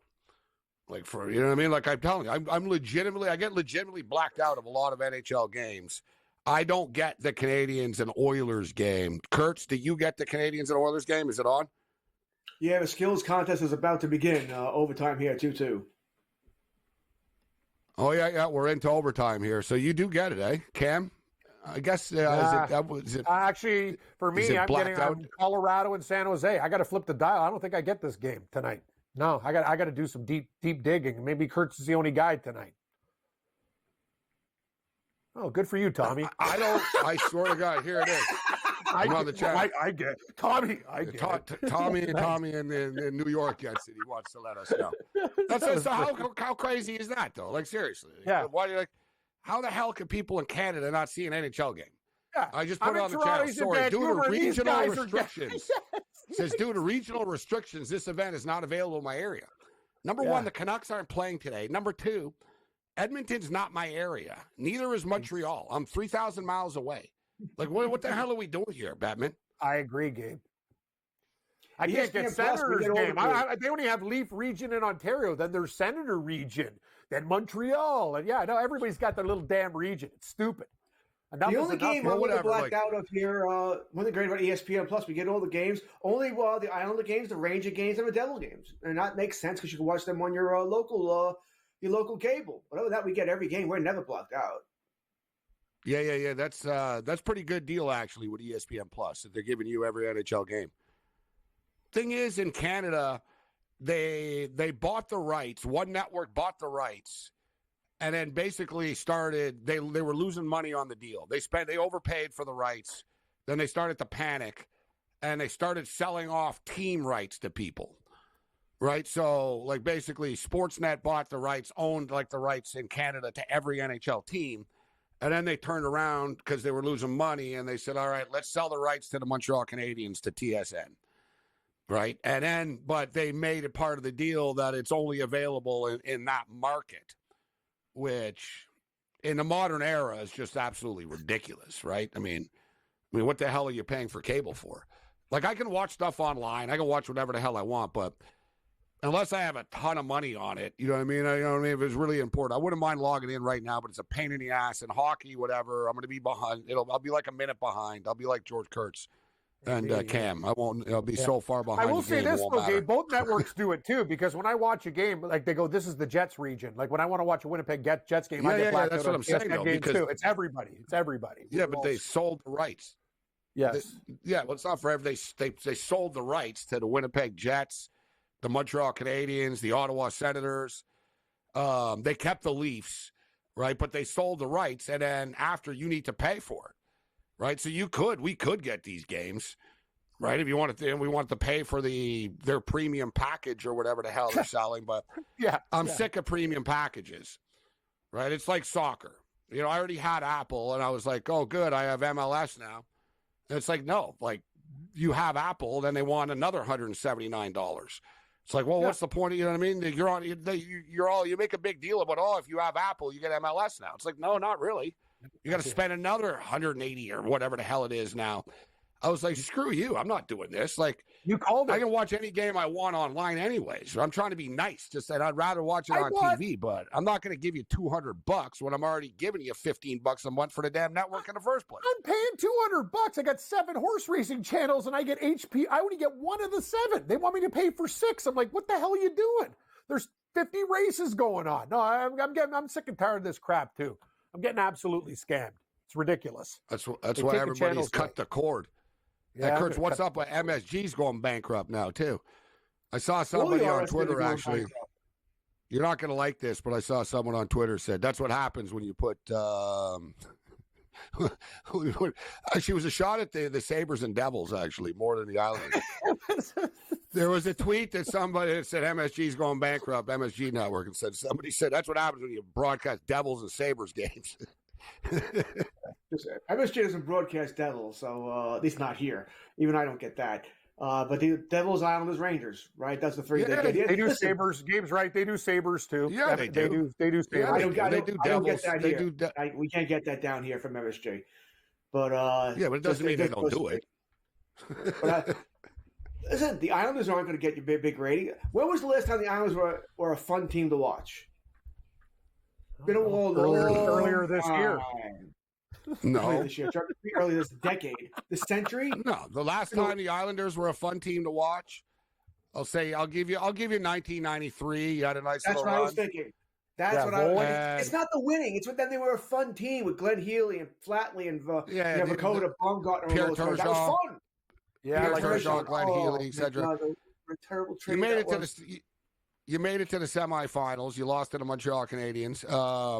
Series was rigged. Series was rigged? It wasn't rigged, but the refereeing was poor, to put it nicely. Yeah. It's the ghost of the Montreal Forum.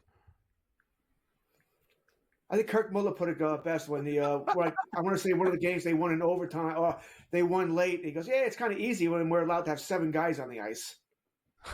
So another game-winning goal. Brad Delgado was knocked unconscious and they didn't blow the whistle at center ice. So you sound like you're bitching a lot there, George. It sounds like you're bitter about the series still. Well, you're talking like all I remember. I was like Habs in 5. That's what sticks out to me. I was like, I didn't think anyone won this series in 5 games. I'm still mad about Dale Hunter and what he did. Going old school. But I was going to say, George, that year, the Canadiens, when they won the Cup in '93, they really did get lucky. Like I don't know, it was, you know what I mean? You got to be good to be lucky and all that, but everything went their way. Like they literally won like 11 games in overtime. It's true. I mean, they won 16 games to win the Stanley Cup, and I think 10, 11, I think it was 11 of them, like went to overtime. Like in the first round, they beat like they beat the Nordiques. It was like like every game went to overtime. It was old school. The Hartford Whalers, they went to overtime all the time. The Islanders was easier. Remember, like John LeClaire kept scoring in overtime all the time for them. But like you said, with like the penalties, I'll never forget too. Like they were losing game one, the Canadians. I was in the arena for all those games. That's why I remember them so well. And I was like, damn, they're going to lose this game. And I had a lot of money on them in game one to the Kings. And Jacques Demers called out for Marty McSorley's stick. All right, that's all right by one. Fine. 3-2. And I hit the under 5.5 as well. 2-0, baby. Oilers plus 1.5 and under 5.5. Sorry you lost your over, Kurtz. Sorry, not sorry. Yeah, we love you. Under. If we could have just got a Leafs Canadian Stanley Cup, that would have been the best of all time. But we don't get what we want. Life. That's life. Crap. Oh, it was a miracle. Like you said, like exactly, Cam. I'm convinced too. I'm not convinced, but the Canadians would have had to play Mario Lemieux and the Pittsburgh Penguins. Except George Kurtz's Islanders knocked them off. Steve Thomas, right, scored it. They knocked them off. And in Montreal, it was like hallelujah. Like they don't have to play the Pittsburgh Penguins. They get the Islanders. And I don't know if the Canadians would have beaten the Leafs. I don't know. It probably would have been a 7-game war and stuff like that. But the Canadians definitely got a break playing against the LA Kings. I think the Kings Bollock were really scored good. For the Islanders. Didn't Dave Bollock score the winning goal there, George? He did. David Bollock. Yeah, Bollock.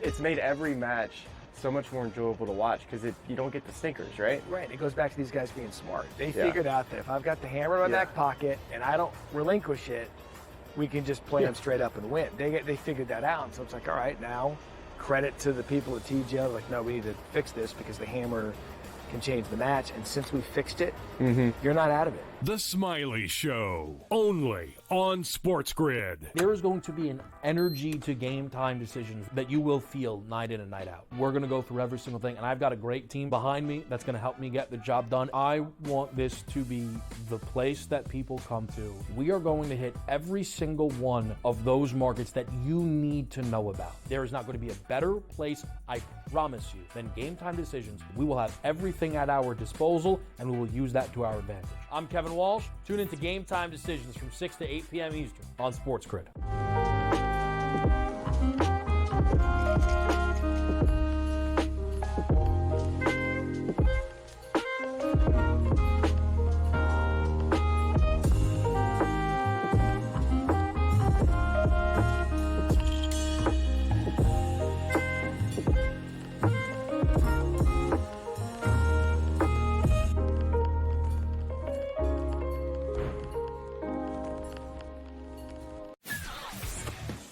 Off of the combine this weekend, there's been lots of anonymous sources and position coaches and all these things that sat down in interviews with him. A lot of teams allegedly don't see him as a first-round pick. Their big mouth that thinks they can do it either. They're embarrassing themselves. They all think they're so smart, everybody in this business. You're all a bunch of drips. Honestly, you don't know who's going anywhere. Pharrell Coast to Coast, only on SportsGrid.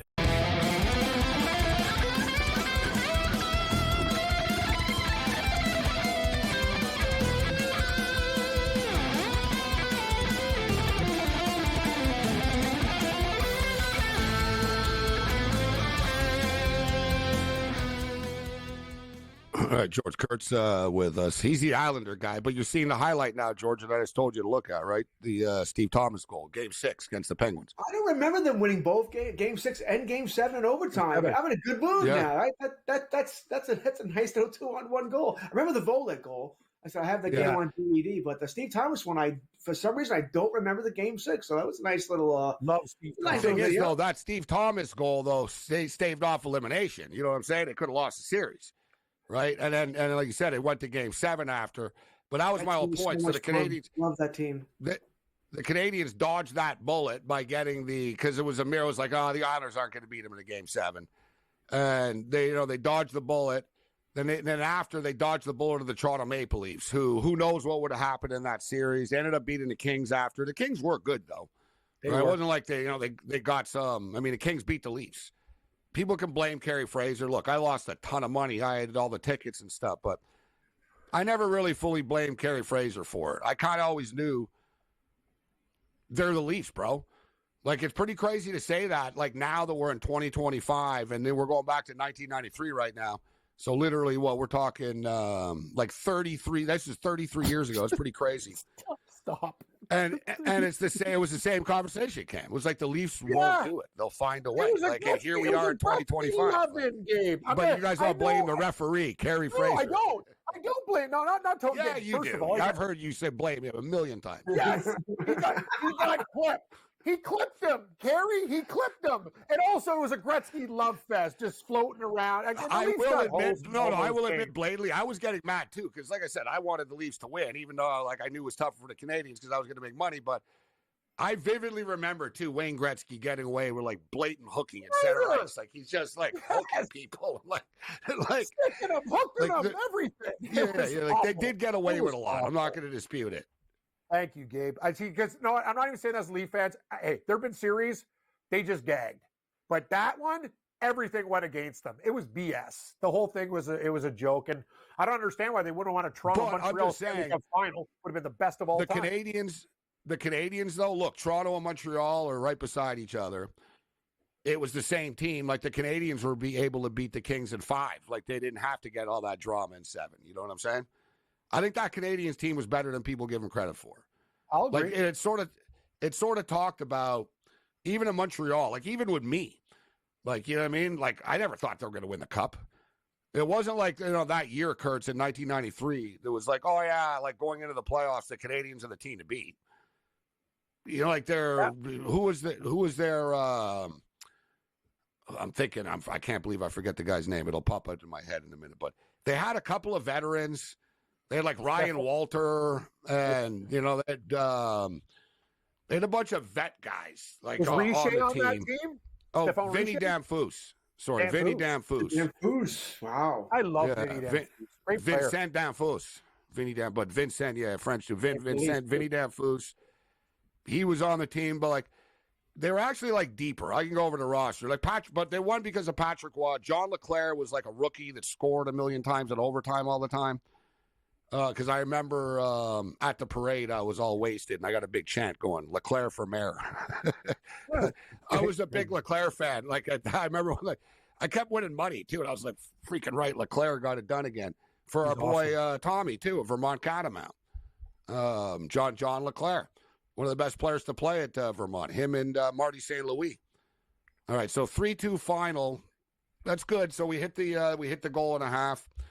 And we hit the under 5.5. The Avalanche are beating up on Cam Sharks that Cam thinks are so great. I don't know. I even told Wetzel, like, oh, this is the end of the SJ Shark United. They are great. They're on fire, but they're playing Colorado. Like they're playing a very good hockey team that needs to win games. No, they did. They won 2 in a row. We give them credit. Their 2-game win streak comes to a crashing thud tonight, though. Hey, watch out for these guys in the future. Hey, I'm just saying this. I have one thing to say. Are the San Jose Sharks a good hockey team? No. Do they cover puck lines? Yes. Do they beat the Leafs when they're plus 380? Yes. And the Buffalo Sabres are minus 250 against them? They murder them. Well, they did lose to the Leafs. No, the Leafs beat them. They beat the Leafs in a shootout. Remember? Leafs were like minus 400 that night. It was the Canadians. They lost 3-1, and then they lost, or 3-2. Sorry, and then they 3-1. Then they beat the Leafs 3-2. He's a pesky Shark. He's good. He'll be good in a couple of years. You'll see. That's all you need to know about the state of Canadian hockey. The Sharks, their 2-win streak against Montreal and Toronto. Pretty impressive. The Toronto one didn't go well for me. Went last night? No. I took, you know what? You guys would have been proud of me. I took all 3 dogs last night in the late games. Of course, went 1 and 2. But I decided to play all 3. And, the late games last night didn't go well. Just like the Edmonton game. I've been killing the NHL since the Four Nations face-off return. And one thing that I've been doing pretty much consistently is I'm betting the first period overs that I like. And there's always like in the minus 125, minus 135 range type of deal, 130. And the plus 1.5s, right? Like tonight, Montreal Canadiens, plus 1.5 against the Edmonton Oilers.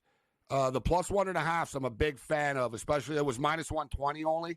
And if I can, I'll get a plus 2.5. Like, if it's a really big, number and I think the team can hang, I'll do that plus 2.5. But I would much rather have the plus 1.5 than have to worry about the teams winning in parlays. Like, I think, especially Kurtz, you're big, baseball's different, but like, Kurtz, like hockey, favorites don't win as much. You know what I mean? It's a more random sport.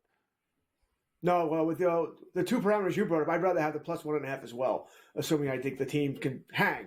Yeah, I don't need you to win. Yeah. Just don't get blown out like the Sharks tonight here. Parlays are fun, but there's a lot of it. You win one, the second one you just can't pull it off. It happens way too much. But I do enjoy playing them. I like the plus money and see what happens here. I'm going to wait. Once the playoffs come and there's only a couple of games a night, you know what I mean? You get into the forced parlays. Overnight numbers, Red Wings are plus 165 in Washington, minus 225, 6.5. The Winnipeg Jets get it done tonight. They play again tomorrow against the Devils. Trade deadline, too, don't forget, minus 115. Road favorites against the Devils, total 5.5. Utah at Chicago. Minnesota's in Vancouver tomorrow. Yeah, Utah are sort of lurking around the playoffs. Thank good.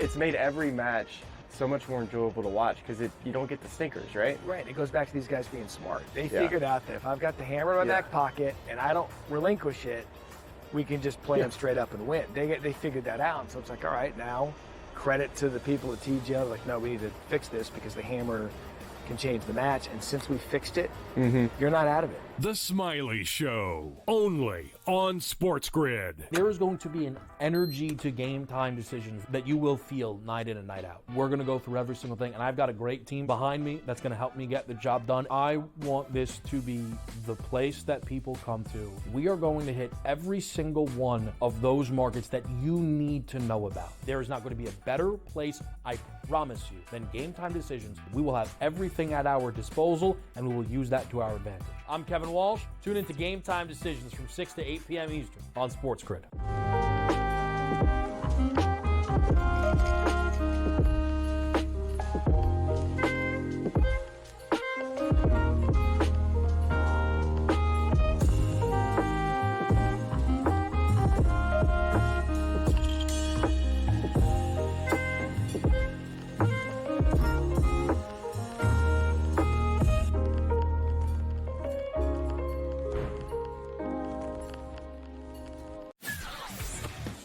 Off of the combine this weekend, there's been lots of anonymous sources and position coaches and all these things that sat down in interviews with him. A lot of teams allegedly don't see him as a first-round pick. Their big mouth that thinks they can do it either. They're embarrassing themselves. They all think they're so smart, everybody in this business. You're all a bunch of drips. Honestly, you don't know who's going anywhere. Pharrell Coast to Coast, only on SportsGrid.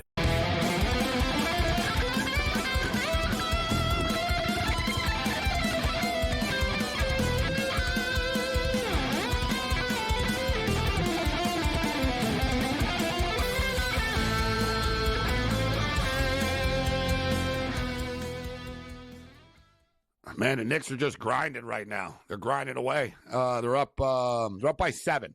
See if the Lakers 7-game win streak. We'll see if they can come back. It's 80-73. The Lakers are getting 5.5 in-game total, 214.5 right now. All right, so let's tie up some loose ends on the way out here. There's not really much going on live in the NHL. Colorado's up 5-1. We got this Laker game right now. The DGen specials. once again, I brought it up earlier. I didn't jump on it. They were plus 21.5. I should have at the half here. We started talking about hockey, and I got distracted. But UC San Diego only up by 8 with 2 minutes left. They're not going to come anywhere near covering the point spread against Long Beach tonight. They've only scored 65 points, too. Good call, right? So their team total was like 80. Yeah, it's like 8, close to 80. 79. Yeah, they're not going to hit either. They're not going to cover, and their team total's done too. Wow, their team total is going to be a sweat job, Cam. They're at 67. It's up to Long Beach. Are Long Beach going to quit or not? Yeah, you know what I mean, Long Beach are down 10. There's 2 minutes left. Are they going to foul like to the end here? If they do, they could go. They can get the team total. If they don't, you're right. If Long Beach just says whatever, dude, the season's over. We're done. All right, we're down by 10. What are we going to do? There'll be a couple of more fouls there. All right, so before we get out of here, Kurtz, it's tough tomorrow for all this NHL handicapping right now, especially with the trade deadline, and who knows what's going to happen. I imagine there will be a couple of surprises tomorrow. I would assume so as well, so I'm not playing anything early. I'll wait till tomorrow night. I mean, we just talked about the Devils. Jets are probably playing on the second half of back-to-back nights. They're probably going to go with Comrie in net, not Hellebuck. I'll probably be on the Devils tomorrow. Assuming they make a deal or two as well. Washington will be in my place somewhere, probably on your plus goal and a half. They're playing Detroit. Lost 4 straight. Detroit seems to be feeling the long season here. Utah, play Ovechkin to score a goal too. I know it's it's square, but he's going to score. He's scoring all the time. He's getting to the record. Yeah, agreed. He's going to get it this year. Although you got to think the NHL would love for him to be like 1 or 2 goals short. This is they can play it all off season going into October, right? So they would probably love that. But he's scoring tomorrow night as well here. All right, Cam, any overnight picks for us? Probably put Utah somewhere. They're a hot hockey team right now. Vancouver should take care of business against the Wild. Not sure right there. You know what? I like the Ducks as a dog against St. Louis. Heartbreaking news with Parayko. The Ducks have been pretty resilient, losing 3-2 to Vancouver. They can beat St. Louis, getting plus 130. I'll take Vegas on the Pittsburgh as well on the goal line. Maybe my parlay special there. And the Arnold Palmer, Wyndham Clark. Wyndham Clark has a 2-shot lead on Keegan Bradley. You got Corey Connors, Biz Oudenhout, Shane Lowry, Cam Davis. A lot of big names here still lingering. Updated odds right now. Scheffler plus 375, Rory plus 425, Clark plus 750, Shane Lowry plus 1400, Morikawa 16-1, Ludwig 16-1. What do you think, Cam, after one day here? It was played pretty tough. Aberg went out there early. The conditions were tougher. It went actually flip-flop, Gabe. It was supposed to be tougher in the more like the afternoon wave got lucky. I hit Wyndham Clark 45-1 first-round leader, but let me tell you guys something. This tournament, anything could happen right here. I'd actually like Aberg's price right now at 16-1. Watch out for him. He's playing good golf, and he had the toughest of it today. I agree, and good job hitting a first-round leader. Thank you. I agree. I think he's got a good shot here. It's random, whatever. I mean, like you said, especially with the weather. That's the thing with golf. Some players get screwed over by the weather. You can't control it. Quickly, Gabe. They never give away money. They had a matchup bet: Thomas versus Schauffele. Schauffele hasn't hit one ball, and it was a pick'em. And Thomas won by like 5 or 6. Like they never do that. I almost thought it was like a trap. It was so good, but Schauffele's getting a little bit of the rust off. Gabe, he hasn't played in a while, so Thomas is grinding. Shout out to our boy Matt George, who also cashed a ticket with Wyndham Clark. Good to see you, Matt. I haven't seen you in the chat in a little while. Thomas Cornetta knows exactly where Bryant is. North Smithfield, Rhode Island. Wow. Bryant University. I don't think, would you have guessed that, Kurtz? Do you know where Bryant University is? Hell no. Like I knew where Rhode Island is. I've been to Rhode Island a time or two, but no, I had no idea. I'd been like Cam. I just guessed. I knew it wasn't New York. I like to think I would have known. You're like Brian. I'm like Indiana. Like it's like that's a top school. It's a random one. Yeah, Brian. Yeah, I was like, woo. They're favored over Vermont. They're the favorite, but Vermont are usually the heavy favorites to win that conference all the time. So you're getting the Catamounts right now at plus 180. I wouldn't dismiss them. Yeah, I think the Cats plus 180 are a play, guys, in the conference tournament. Other than that, you're on your own later.